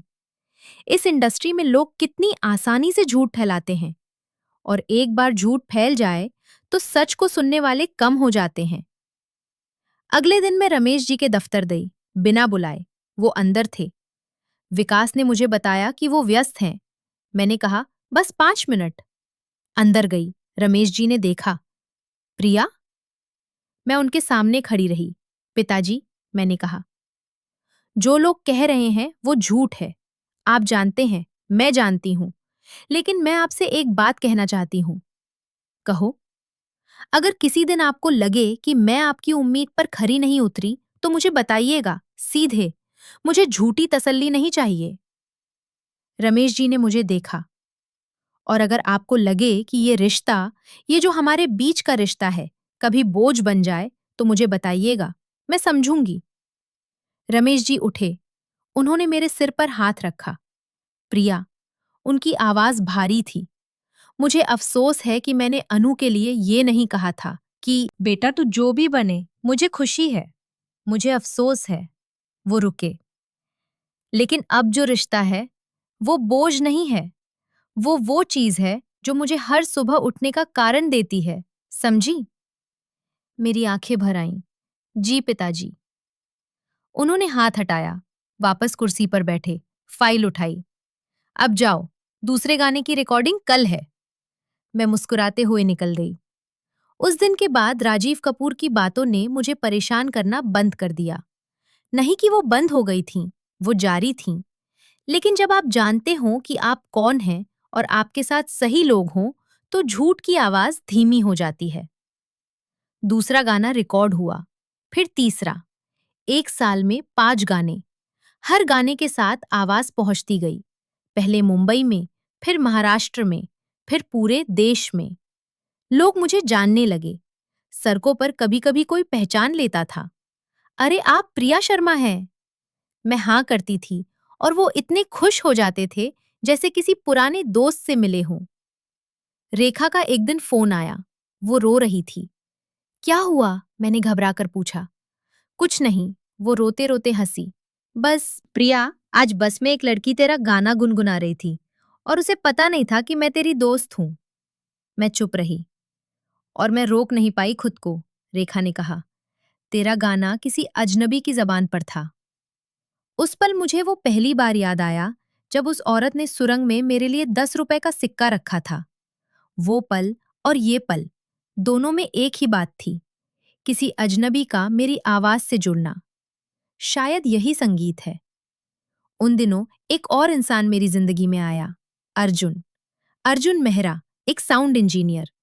हमारी तीसरी रिकॉर्डिंग में पहली बार मिले। शांत, समझदार, कम बोलने वाला। जब स्टूडियो में होता था तो ऐसा लगता था कि वो संगीत को सुनता नहीं, महसूस करता है। एक दिन रिकॉर्डिंग के बाद वो रुका। प्रिया जी। हाँ, एक बात पूछूं? पूछो। आपकी आवाज में वो दर्द कहाँ से आता है? मैंने उसे देखा। वो पूछ रहा था, सच में पूछ रहा था, जानना चाहता था। 7 साल, मैंने कहा। उसने समझा। एक शब्द भी नहीं बोला, बस हाँ में सिर हिलाया। उस एक पल में मुझे लगा, ये इंसान समझता है। धीरे धीरे हम बात करने लगे। रिकॉर्डिंग के बाद कभी कभी बाहर चाय पीते। वो सुनता था, सच में सुनता था। जब मैं बोलती थी तो उसकी आंखें मेरी बातों में होती थीं। रेखा ने एक दिन देखा और कहा, प्रिया। क्या? वो लड़का अर्जुन? हाँ, उसकी आंखें। क्या? रेखा ने मुझे देखा। वो तुझे देखता है। मैं कुछ नहीं बोली। और तू भी, रेखा ने कहा। रेखा, मैं 7 साल से तुझे जानती हूं, रेखा ने कहा। तुझे पता है मैं झूठ नहीं बोलती। मैं चुप रही। उस चुप्पी में एक जवाब था। एक रात अर्जुन ने मुझे एक मैसेज भेजा। एक बात कहनी थी। कहो। मुझे नहीं पता कहाँ से शुरू करूं, लेकिन जब आप गाती हैं तो मुझे लगता है दुनिया में कुछ सही है, कुछ ऐसा है जो टूटा नहीं। और जब आप गाती नहीं, जब बस बात करते हैं, तब भी यही लगता है। मैंने वो मैसेज बहुत देर तक पढ़ा, फिर लिखा, तुम बहुत अच्छे इंसान हो। उसने जवाब दिया, क्या बस इतना? मैंने एक पल सोचा, फिर लिखा, नहीं, बस इतना नहीं। उस रात मैं मुस्कुराते हुए सोई। प्यारे श्रोताओं, जिंदगी अजीब होती है। जब आप सिर्फ एक चीज के लिए लड़ रहे होते हैं, सिर्फ एक सपने के लिए, तो बाकी सब कहीं किनारे पर छूट जाता है। लेकिन जब वो सपना पूरा होने लगता है तो जिंदगी के बाकी रंग भी वापस आने लगते हैं। क्या आपने ये महसूस किया है? लिखिए। दूसरे साल की शुरुआत में एक बड़ा मौका आया। रमेश जी ने एक दिन मुझे बुलाया और कहा, प्रिया, एक फिल्म है, बड़े निर्देशक है, आनंद श्रीवास्तव। उनकी फिल्म मिट्टी की खुशबू के लिए एक गाना चाहिए। उन्होंने तुम्हारा नाम सुझाया है। मैं एक पल के लिए बोल नहीं पाई। आनंद श्रीवास्तव, वो नाम हिंदी फिल्म इंडस्ट्री में एक अलग ही जगह रखता था। उनकी फिल्में सिर्फ मनोरंजन नहीं होती थी, वो कहानियां होती थी जो दिल में उतर जाती थीं। उनकी हर फिल्म में संगीत की एक अलग आत्मा होती थी। उन्होंने मेरा नाम सुझाया? मैंने कहा, हाँ, उन्होंने तुम्हारे गाने सुने। उन्हें लगा ये आवाज उनकी फिल्म के उस गाने के लिए सही है। कैसा गाना है? रमेश जी ने मेज पर रखा एक कागज मेरी तरफ बढ़ाया। मैंने लिया, पढ़ा। गाने के बोल थे एक माँ के बारे में, एक बेटी जो माँ से दूर है और उसे याद कर रही है, बारिश में, अकेले, एक शहर में जहां कोई नहीं जानता। मेरी आंखें नम हो गईं। ये गाना? मैंने कहा। हाँ, रमेश जी ने कहा, मैंने आनंद जी को तुम्हारी कहानी बताई थी और उन्होंने कहा यही वो आवाज है जो इस गाने को सच बना सकती है। मैंने कागज को फिर से देखा। वो गाना मेरी कहानी थी, शब्द दर शब्द नहीं, लेकिन भावना दर भावना। मैं गाऊंगी, मैंने कहा। रिकॉर्डिंग से एक दिन पहले रात को मैंने माँ को फोन किया। माँ, हाँ बेटा, एक गाना गाने वाली हूं, एक फिल्म के लिए। माँ एक पल चुप रहीं। अच्छा, उन्होंने कहा, वो गाना तुम्हारे बारे में है। माँ की सांसें सुनाई दी, एक लंबी सांस। मेरे बारे में? हाँ, एक बेटी और उसकी माँ के बारे में, दूरी के बारे में, याद के बारे में। माँ कुछ नहीं बोली, लेकिन मैं जानती थी वो रो रही थी, चुपचाप, बिना आवाज के, जैसे वो हमेशा रोती थी। माँ, रोना मत। नहीं रो रही, उन्होंने कहा। आवाज भर्राई थी।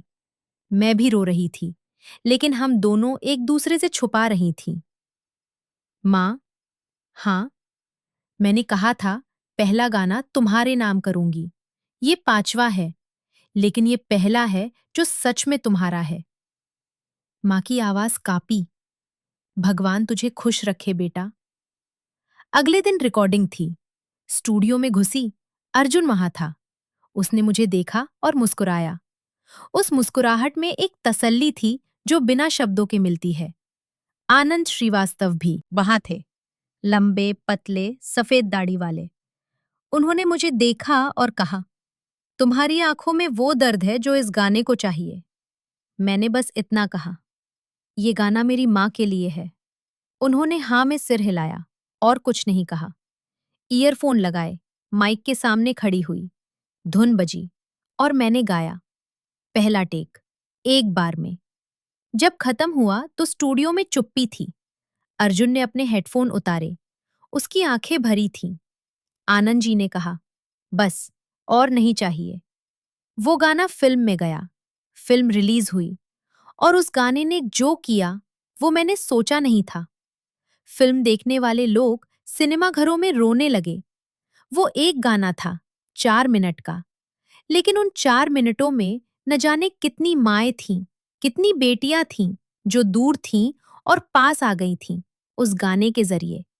सोशल मीडिया पर लोग लिख रहे थे, माँ को फोन किया, बस यही कहना था।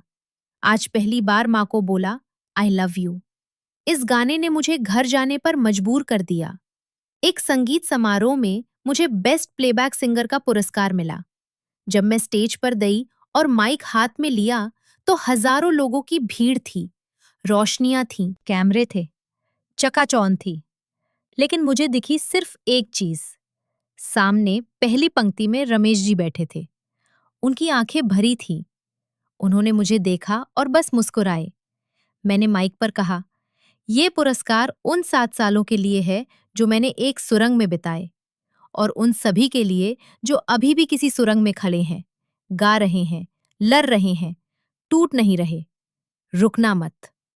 तालियां बजी। लेकिन पुरस्कार मिलने के बाद जो हुआ वो मैंने नहीं सोचा था। राजीव कपूर के लोगों ने फिर से कुछ किया।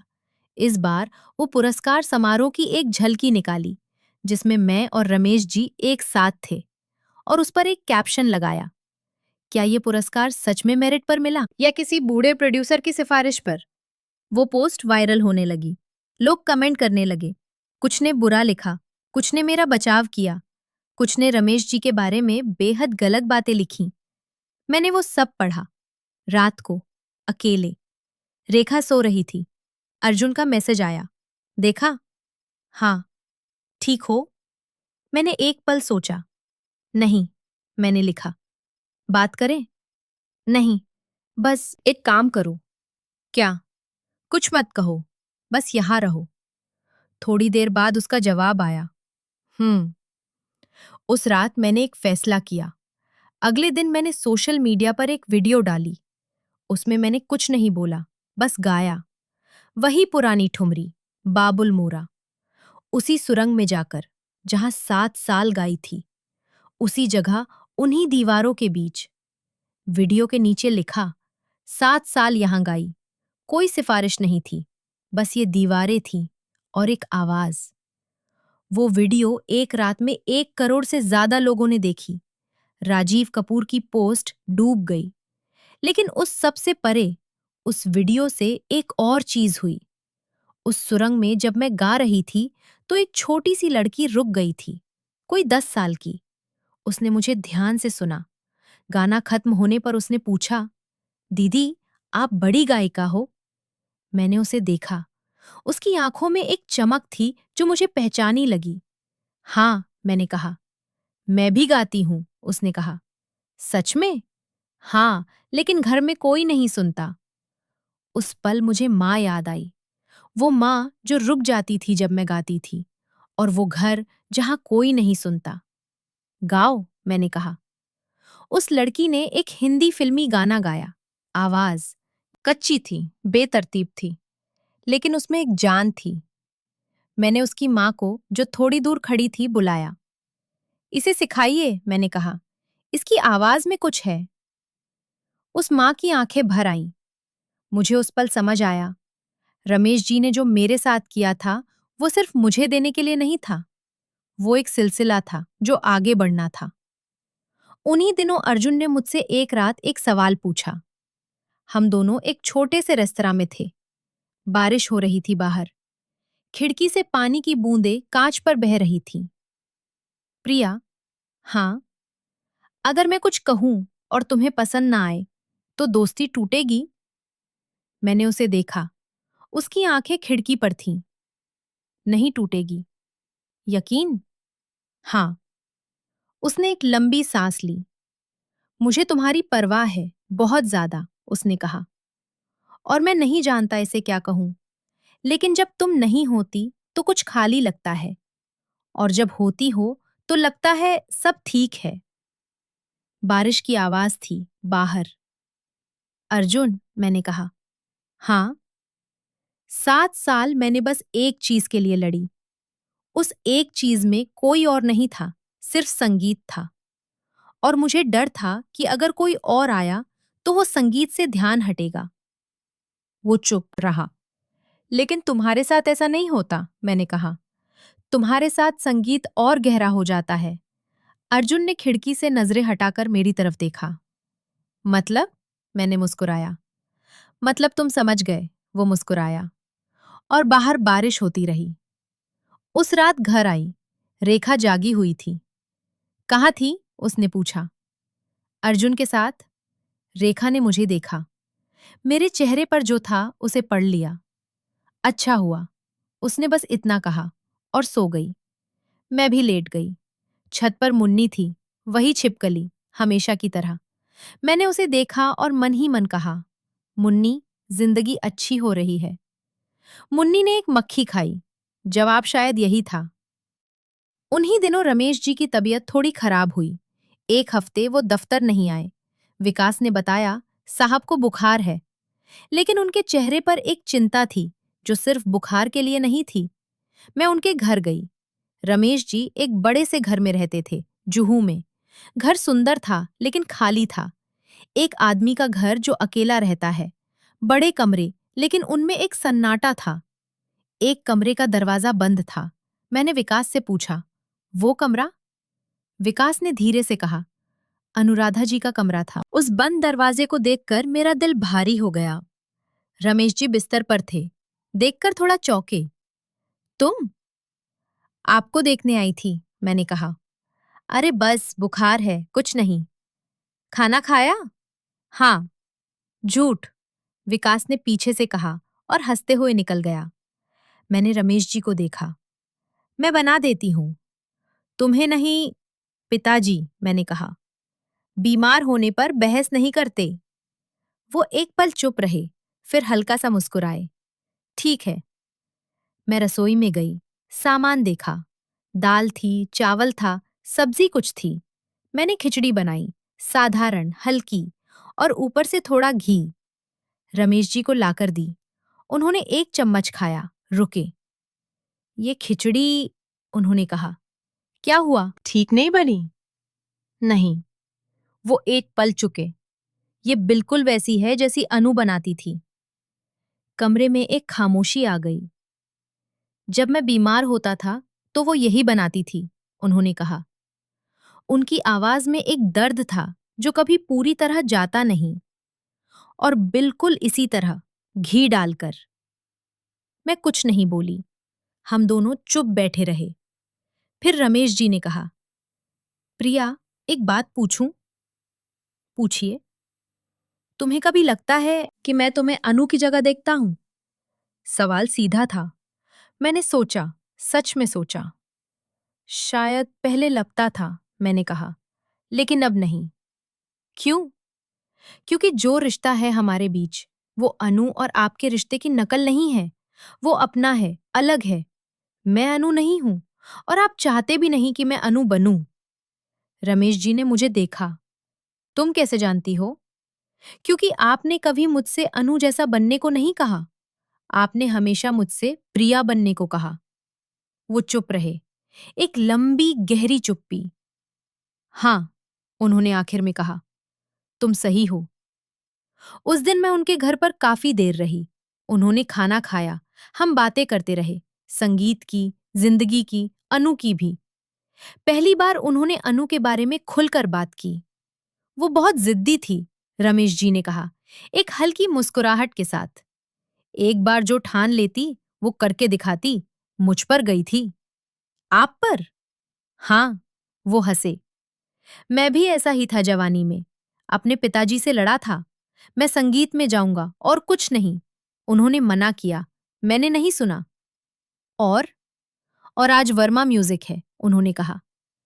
तो आपको भी 7 साल लगे थे? मुझे 15 लगे थे, उन्होंने कहा। मैं चुप हो गई। तो 7 साल में तुम्हें शिकायत नहीं होनी चाहिए, उन्होंने आंख मारते हुए कहा। मैं हंसी, और पहली बार रमेश जी भी खुलकर हंसे। एक असली, गहरी, पूरी हंसी। उस हंसी की आवाज उस खाली घर में गूंजी, शायद बहुत दिनों बाद। शाम को जाते वक्त मैं उस बंद कमरे के पास रुकी। रमेश जी पीछे आ गए थे। क्या मैंने शुरू किया। रमेश जी ने एक पल रुककर देखा, फिर आगे आए। दरवाजा खोला। कमरा साफ था, बिल्कुल साफ, जैसे कोई रोज साफ करता हो। एक बिस्तर था, एक छोटी सी मेज थी जिस पर किताबें थीं, संगीत की, और दीवार पर एक तस्वीर थी, एक लड़की मुस्कुराती हुई, तानपुरे के साथ, अनुराधा। मैंने उस तस्वीर को देखा। उसकी आंखें, उनमें एक जान थी, एक चमक। वो बहुत सुंदर थी, मैंने धीरे से कहा। हाँ। रमेश जी की आवाज कांपी। मैंने उस तस्वीर से नजरें नहीं हटाईं। आपसे एक वादा है मेरा, मैंने कहा। क्या? जब मेरा पहला बड़ा कॉन्सर्ट होगा तो उसे मैं अनुराधा के नाम करूंगी। रमेश जी कुछ नहीं बोले। मैंने पलटकर देखा। उनकी आंखें भरी थीं, लेकिन चेहरे पर एक शांति थी जो पहले नहीं थी। चलो, उन्होंने कहा। आवाज स्थिर थी। दवाई लेनी है। हम दोनों कमरे से निकले। दरवाजा बंद हुआ, लेकिन उस बंद दरवाजे के पीछे अब एक भारीपन नहीं था, एक हल्कापन था, जैसे कुछ खुला था। उन्हीं दिनों अर्जुन ने एक दिन मुझसे कहा, तुम्हारे पिताजी से मिलना चाहता हूं। मैंने उसे देखा। किस हैसियत से? वो थोड़ा झिझका, फिर बोला, उस हैसियत से जो तुम तय करो। मैं मुस्कुराई। ठीक है। रमेश जी से मिलवाया। वो तीनों एक साथ बैठे, एक शाम। रमेश जी ने अर्जुन को ध्यान से देखा, बात की, संगीत के बारे में, काम के बारे में, जिंदगी के बारे में। बाद में जब अर्जुन चला गया तो रमेश जी ने मुझसे कहा, अच्छा है, बस इतना। बस इतना? मैंने कहा। हाँ, उन्होंने कहा। अच्छा है, ये बहुत होता है। मैं समझ गई। उस दौर में एक और बात हुई।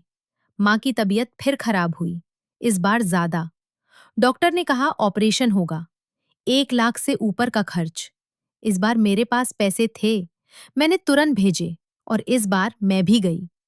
माँ अस्पताल में थीं, छोटे से शहर का अस्पताल। सफेद दीवारें, तीखी गंध, गलियारे में चिंतित चेहरे। माँ बिस्तर पर थीं जब मैं अंदर गई।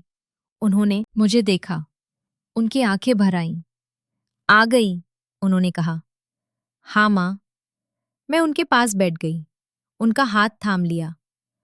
डर मत, मैंने कहा, सब ठीक होगा। मुझे डर नहीं, माँ ने कहा। तू है तो डर कैसा? उन शब्दों ने मुझे तोड़ दिया, अच्छे तरीके से, जैसे कोई बांध टूटे और पानी बह जाए। मैं रोई। माँ के हाथ थामे हुए उनके बिस्तर के पास बैठे। माँ ने मेरे सिर पर हाथ रखा, ठीक उसी तरह जैसे बचपन में रखती थी। रो मत, उन्होंने कहा। रो रही हूं खुशी से, मैंने कहा। झूठी, माँ ने हंसते हुए कहा। ऑपरेशन हुआ, सफल रहा। माँ ठीक होने लगी। उन दिनों में गांव में रही, 1 हफ्ता, माँ के पास। उनके लिए खाना बनाया, उन्हें दवाई दी। रात को उनके पास बैठी। एक रात माँ ने कहा, प्रिया। हाँ माँ। वो आदमी रमेश जी, वो अच्छे हैं? बहुत अच्छे। भगवान उन्हें खुश रखे, माँ ने कहा। मेरी बेटी का ख्याल रखते हैं। माँ, वो पिताजी जैसे हैं। माँ एक पल चुप रहीं। अच्छा है, उन्होंने कहा। बेटी को माँ भी चाहिए, बाप भी। और तुम? मैं हूं, माँ ने मुस्कुराकर कहा। हमेशा रहूंगी। उस रात माँ के पास लेटी, जैसे बचपन में लेटती थी। उनकी सांसों की आवाज सुनती रही। बाहर कोई झींगुर बोल रहा था। राजस्थान की रात, मुंबई से बहुत दूर, लेकिन उस रात, उस एक रात में सब कुछ वहीं था जहां होना चाहिए था। वापस मुंबई आई और एक बड़ी खबर थी। रमेश जी ने बताया, प्रिया, मुंबई में एक बड़ा कॉन्सर्ट तय हुआ है। 3,000 लोगों की क्षमता का हॉल, तुम्हारा पहला बड़ा कॉन्सर्ट। मेरे हाथ कांपने लगे। 3,000? हाँ। पिताजी, मैं कभी इतने लोगों के सामने। प्रिया, उन्होंने मुझे रोका। तुमने 7 साल उस सुरंग में गाया। वहां कोई नहीं सुनता था, फिर भी गाया। यहां 3,000 लोग सुनेंगे। डर किस बात का? मैंने एक पल सोचा। ठीक है, मैंने कहा, लेकिन एक शर्त। क्या? पहली पंक्ति में आपके लिए एक कुर्सी हमेशा रहेगी। रमेश जी ने मुझे देखा, उनकी आंखें भर आईं। हमेशा, उन्होंने कहा। कॉन्सर्ट की तैयारियां शुरू हुईं। 3 हफ्ते बाकी थे। हर दिन रिहर्सल, हर दिन नई चीजें सीखना। स्टेज पर कैसे चलना है, माइक को कैसे पकड़ना है, रोशनियों के बीच कैसे खड़े रहना है। इतने लोगों की आंखों को देखते हुए डगमगाना नहीं है। ये सब छोटी छोटी बातें थीं, लेकिन इनमें एक पूरी दुनिया थी जो मुझे नहीं पता थी। पंडित सुरेश नायर फिर आए। उन्होंने कहा, 3 हफ्ते कम हैं, लेकिन तुम्हारे लिए काफी हैं। कैसे जानते हैं? क्योंकि जिसने 7 साल सुरंग में गाया, वो 3 हफ्ते में स्टेज सीख सकता है। रिहर्सल के दौरान एक दिन ऐसा हुआ जो मुझे हमेशा याद रहेगा। मैं स्टेज पर खड़ी थी, एक खाली हॉल में। 3,000 खाली कुर्सियां थीं। रोशनियां नहीं थीं, बस साधारण बल्ब जले हुए थे। और मैं अकेली थी, बस एक तबले वाले के साथ। मैंने गाना शुरू किया और अचानक रुक गई। तबले वाले ने पूछा, क्या हुआ? कुछ नहीं, लेकिन कुछ हुआ था। उन खाली कुर्सियों को देखकर मुझे सुरंग याद आ गई, जब वो खाली होती थी, जब कोई नहीं होता था। और मैं फिर भी गाती थी। उन खाली कुर्सियों में और उस खाली सुरंग में कोई फर्क नहीं था। मैंने सोचा, अगर मैं वहां गा सकती थी, तो यहां भी गा सकती हूँ, फिर चाहे कुर्सियां खाली हों या भरी हों। और उस एक सोच से सारा डर निकल गया। मैंने फिर शुरू किया, इस बार पूरा गाया। जब खत्म हुआ तो हॉल के एक कोने से तालियां सुनाई दी। मैंने देखा, रमेश जी वहां थे, अंधेरे में बैठे, शायद काफी देर से। उन्होंने आवाज दी, बस यही चाहिए था। उस रात घर आई, रेखा बैठी थी, उसके हाथ में एक लिफाफा था। ये क्या है? मैंने पूछा। तेरे लिए आया है, उसने दिया। मैंने खोला, अंदर एक चिट्ठी थी, हाथ से लिखी हुई। प्रिया जी, मैं वो औरत हूं जिसने उस दिन आपके सामने 10 रुपए का सिक्का रखा था, चर्च गेट सुरंग में। मुझे याद नहीं कि वो कौन सा साल था, लेकिन उस दिन आपका गाना सुनकर मुझे अपनी माँ याद आई थी, जो उस हफ्ते गुजर गई थी। और आपके गाने ने उस दर्द को थोड़ा हल्का कर दिया था। आज जब आपका गाना रेडियो पर सुना, तो रोना आ गया, खुशी से। शुक्रिया। मैं उस चिट्ठी को देखती रही, वो 10 रुपए का सिक्का, वो पहला सिक्का, और अब ये चिट्ठी। रेखा ने मुझे देखा। क्या है? मैंने उसे चिट्ठी दी। उसने पढ़ी, उसकी आंखें भर आईं। प्रिया, हाँ, याद है जब मैंने पूछा था, कब तक? हाँ, माफ करना। मैंने उसे देखा। किस बात के लिए? कि मुझे शक हुआ था। रेखा, मैंने कहा, तुमने कभी साथ नहीं छोड़ा, वो काफी है। उसने मुझे गले लगाया। वो चिट्ठी मैंने माँ के दिए 50 रुपए वाले डिब्बे में रख दी। उस डिब्बे में अब 3 चीजें थीं, वो नोट, वो चिट्ठी और वो 10 रुपए का सिक्का जो मैंने उस दिन संभाल लिया था। तीनों ने मिलकर एक कहानी बनाई थी। कॉन्सर्ट से एक हफ्ते पहले माँ मुंबई आईं, पहली बार। माँ ने कभी मुंबई नहीं देखा था। जब उनकी ट्रेन मुंबई सेंट्रल पर रुकी और वो उतरी, तो उनकी आंखें चारों तरफ घूम रही थीं। इतनी बड़ी इमारतें, इतने लोग, इतना शोर। मैं वहां खड़ी थी उन्हें लेने। माँ ने मुझे देखा और रोने लगी। मैंने उन्हें गले लगाया। माँ, रोना मत। रो रही हूं इसलिए कि तू ठीक है, उन्होंने कहा। ये शहर तुझे खा नहीं गया। खाने की कोशिश की, मैंने हंसते हुए कहा, लेकिन मैंने नहीं दिया। माँ को धारावी का वो कमरा दिखाया जहां मैं पहले रहती थी। शांताबाई अभी भी वहीं थी। उन्होंने माँ को देखा और कहा, आपकी बेटी बहुत हिम्मती है। माँ की आंखें भर आईं, सुरंग दिखाई। माँ वहां खड़ी हो गई। उन दीवारों को देखा, उस जगह को देखा जहां मैंने 7 साल बिताए थे। यहां? उन्होंने पूछा। हाँ। माँ ने उन दीवारों को छुआ, हाथ फेरा, जैसे उन दीवारों से मेरे 7 साल महसूस कर रही हूं। भगवान ने सुना, उन्होंने धीरे से कहा। खुद से कह रही थी, भगवान ने सुना।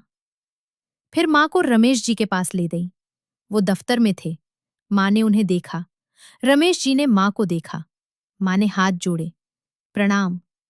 रमेश जी उठे, उन्होंने माँ का हाथ थामा। बैठिए। वो बैठी। कुछ पल की चुप्पी। फिर माँ ने कहा, मेरी बेटी का ख्याल रखने के लिए शुक्रिया। रमेश जी की आंखें भर आईं। नहीं, उन्होंने कहा, शुक्रिया तो मुझे करना चाहिए। प्रिया ने मेरा ख्याल रखा। माँ ने उन्हें देखा। अच्छे इंसान हैं आप, माँ ने कहा। बस इतना। लेकिन माँ की बात में जो वजन था, वो किसी लंबे भाषण से ज्यादा था। रमेश जी चुप रहे। उस शाम हम तीनों, मैं, माँ और रमेश जी, एक साथ बैठे, चाय पी, बातें की। माँ ने रमेश जी को राजस्थान के खाने की रेसिपी बताई। रमेश जी ने माँ को मुंबई के बारे में बताया। वो एक साधारण शाम थी, लेकिन उस साधारणपन में कुछ असाधारण था। एक घर जो टूटा हुआ था, उसमें थोड़ी सी गर्माहट आई थी। कॉन्सर्ट से 2 दिन पहले अर्जुन ने मुझसे मिलने को कहा। हम उसी जगह गए, वो छोटा सा रेस्तरां जहां उसने पहली बार अपनी बात कही थी।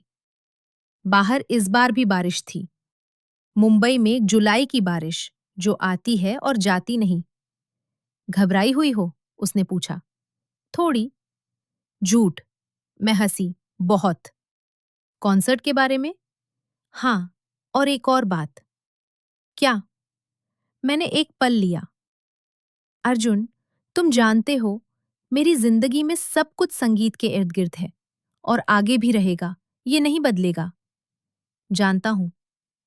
और तुम्हें इससे कोई परेशानी नहीं? नहीं, उसने सीधे कहा। क्यों? उसने एक पल मुझे देखा। क्योंकि तुम्हारा संगीत तुम्हारा हिस्सा है, और अगर मुझे तुमसे प्यार है तो तुम्हारे संगीत से भी है। दोनों को अलग नहीं कर सकता। वो शब्द प्यार है।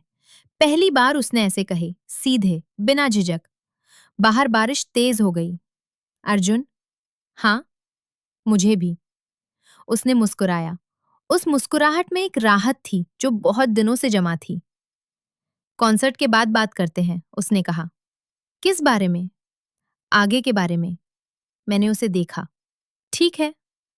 कॉन्सर्ट की शाम आई। मुंबई में उस दिन दोपहर तक बारिश थी, मूसलाधार।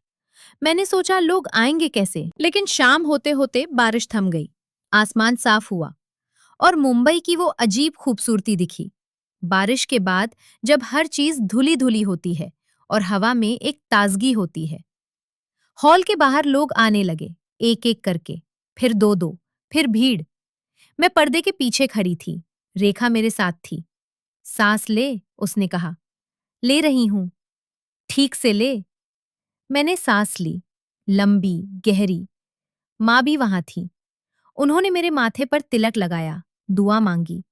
विकास आया। रमेश जी आ गए, पहली पंक्ति में बैठे हैं। मेरे दिल में एक गर्माहट आई। अर्जुन साउंड सिस्टम देख रहा था। उसने मुझे देखा और अंगूठा दिखाया। सब ठीक है। पंडित नायर आए, मेरे हाथ पर हाथ रखा। याद है मैंने क्या कहा था? कि डरो मत। नहीं, उन्होंने कहा। मैंने कहा था, तुम्हारी आवाज में दर्द है और दर्द वाली आवाजें सबसे दूर तक जाती हैं। वो पंडित जी के शब्द नहीं थे।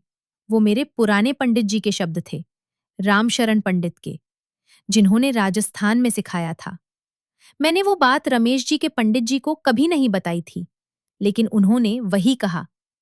शायद कुछ बातें सच होती हैं, इसीलिए बार बार कही जाती हैं। जाओ, पंडित नायर ने कहा। मैं पर्दे के किनारे आई। हॉल में 3,000 लोग थे। इतने सारे चेहरे, इतनी सारी आंखें, इतना सारा इंतजार। मैंने एक पल आंखें बंद की। सुरंग दिखी।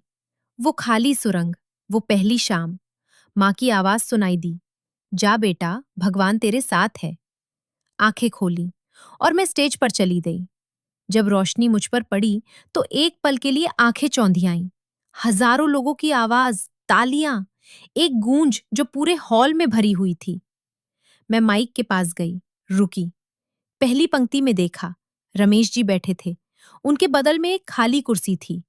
उस कुर्सी पर एक गजरा रखा था, चमेली का, अनुराधा के लिए। मेरा गला भर आया, लेकिन टूटा नहीं। मैंने माइक पर कहा, नमस्कार, मेरा नाम प्रिया शर्मा है। मैं राजस्थान के एक छोटे से गांव से आई हूं। 7 साल मैंने मुंबई की एक सुरंग में गाया। आज पहली बार इतने सारे लोगों के सामने हूं। हॉल में खामोशी थी। आज का ये कॉन्सर्ट उस इंसान के नाम है जो यहां नहीं है, अनुराधा वर्मा, जो गाना चाहती थी, जो बन सकती थी, लेकिन वक्त ने साथ नहीं दिया। ये रात उसके लिए है। हॉल में एक सन्नाटा था। पहली पंक्ति में रमेश जी की आंखें भर आईं। मैंने पहला गाना शुरू किया, बाबुल मोरा नहर छूटो जाए। उस सुरंग में जो ठुमरी मैंने पहली बार रमेश जी के सामने गाई थी, वही। जब पहला सुर निकला तो पूरा हॉल स्थिर हो गया। 3,000 लोग एक साथ, जैसे सांस रुक गई हो। गाती रही। हर शब्द में कुछ था। माँ की याद, सुरंग की वो रातें, पापा की खामोश आंखें, रेखा की दोस्ती, रमेश जी का वो पहला आंसू। जब गाना खत्म हुआ, एक लंबा गहरा सन्नाटा। फिर तालियां, इतनी तालियां कि हॉल की दीवारें कांप गईं। मैंने पहली पंक्ति में देखा, रमेश जी रो रहे थे। उन्होंने रुमाल निकाला, वही सफेद रुमाल जो उस दिन सुरंग में था। उनके बगल की खाली कुर्सी, अनुराधा की कुर्सी, उस पर रखा चमेली का गजरा। मुझे लगा अनुराधा वहां है, उस कुर्सी पर, सुन रही है। मैंने उस खाली कुर्सी की तरफ देखा और मुस्कुराई। फिर दूसरा गाना, फिर तीसरा। 2 घंटे का कॉन्सर्ट। हर गाने पर लोग खड़े हो जाते थे, कुछ रोते थे, कुछ झूमते थे। एक बुजुर्ग जोड़ा था जो पूरे कॉन्सर्ट में हाथ थामे बैठा रहा। जब माँ की याद गाया, वो फिल्मी गाना जो माँ के लिए था, तो हॉल में सिसकियां सुनाई दी, इधर से उधर से। मैंने पर्दे के किनारे से देखा था। माँ वहां बैठी थी, रेखा के साथ। माँ की आंखें बंद थीं, वो सुन रही थीं और होठ हिल रहे थे, शायद दुआ कर रही थीं। आखिरी गाने के लिए मैं माइक के पास आई। एक आखिरी गाना, मैंने कहा। ये गाना उस शहर के लिए है जिसने मुझे तोड़ा भी और बनाया भी। ये गाना मुंबई के लिए है। और मैंने गाया, एक नया गाना जो मैंने खुद लिखा था। रमेश जी को नहीं बताया था, अर्जुन को नहीं बताया था, बस एक रात उठकर लिखा था जब नींद नहीं आ रही थी। इस शहर ने मुझे रुलाया, इस शहर ने मुझे सुलाया, इस शहर की सुरंगों में मेरा सपना पला आया। टूटी थी पर टूटी नहीं, बिखरी थी पर बिखरी नहीं। मुंबई की बारिश में एक उम्मीद जली आई। हॉल में एक अजीब सी भावना थी। जब गाना खत्म हुआ, कुछ पल कुछ नहीं हुआ। फिर एक साथ 3,000 लोग उठ खड़े हुए। तालियां। मैं खड़ी रही, माइक हाथ में, आंखें भर आईं, लेकिन रोई नहीं, मुस्कुराई। क्योंकि ये आंसू दुख के नहीं थे, ये वो आंसू थे जो तब आते हैं जब 7 साल की मेहनत एक पल में सही साबित हो जाती है। स्टेज से उतरी, माँ दौड़ी आई, मुझे गले लगाया। कुछ नहीं बोला, बस रोती रही। रेखा ने पीछे से कंधे पकड़े। तुमने कर दिया। अर्जुन ने दूर से देखा, मुस्कुराया। और रमेश जी धीरे धीरे आए। उनके हाथ में वो चमेली का गजरा था। उन्होंने मेरे सामने रुककर मुझे देखा। पिताजी, मैंने कहा। उन्होंने वो गजरा मेरे हाथ में रखा। अनु ने भेजा है, उन्होंने कहा। मेरी आंखें भर गईं। मैंने उस गजरे को दोनों हाथों से पकड़ा और रमेश जी ने मेरे माथे पर हाथ रखा। कोई शब्द नहीं था, कोई जरूरत नहीं थी। उस एक स्पर्श में सब कुछ था। प्यारे श्रोताओं, जिंदगी हमें जब तोड़ती है तो वो इसलिए नहीं कि हम टूट जाएं, वो इसलिए होता है ताकि हम समझें कि हम कितने मजबूत हैं। सुरंग मेरी कमजोरी नहीं थी, वो मेरी पाठशाला थी। बारिश मेरी दुश्मन नहीं थी, वो मेरी साथी थी। और अकेलापन मेरी हार नहीं था, वो वक्त था जब मैंने खुद को पहचाना। आज जब मेरे कॉन्सर्ट होते हैं तो पहली पंक्ति में हमेशा एक कुर्सी रहती है, रमेश जी के लिए, मेरे दूसरे पिता के लिए, जिन्होंने अपनी बेटी खोई और एक बेटी पाई।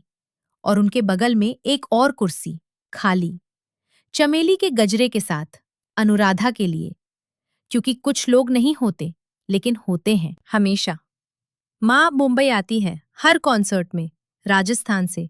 लंबा सफर है, लेकिन माँ कहती हैं, बेटी का गाना सुनने के लिए दुनिया भर का सफर करूंगी। अर्जुन ने उस कॉन्सर्ट के बाद पूछा था, आगे के बारे में बात करनी थी? हाँ, मैंने कहा। क्या सोचती हो? सोचती हूं कि जिसने 7 साल सुरंग में साथ दिया, भले ही वो वहां था नहीं, वो आगे भी साथ रहे। अर्जुन ने मुझे देखा। मैं वहां था नहीं, वो साल तुमने अकेले गुजारे। मैंने अकेले गुजारे, मैंने कहा। लेकिन अब अकेले नहीं गुजारने। उसने हाथ बढ़ाया, मैंने थाम लिया।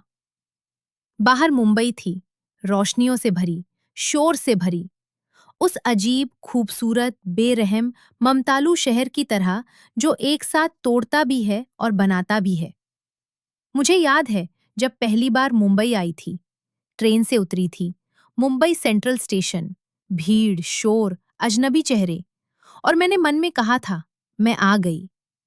उस रात जब कॉन्सर्ट से निकली तो फिर से मुंबई को देखा और इस बार मन में कहा, मैं हूं और रहूंगी।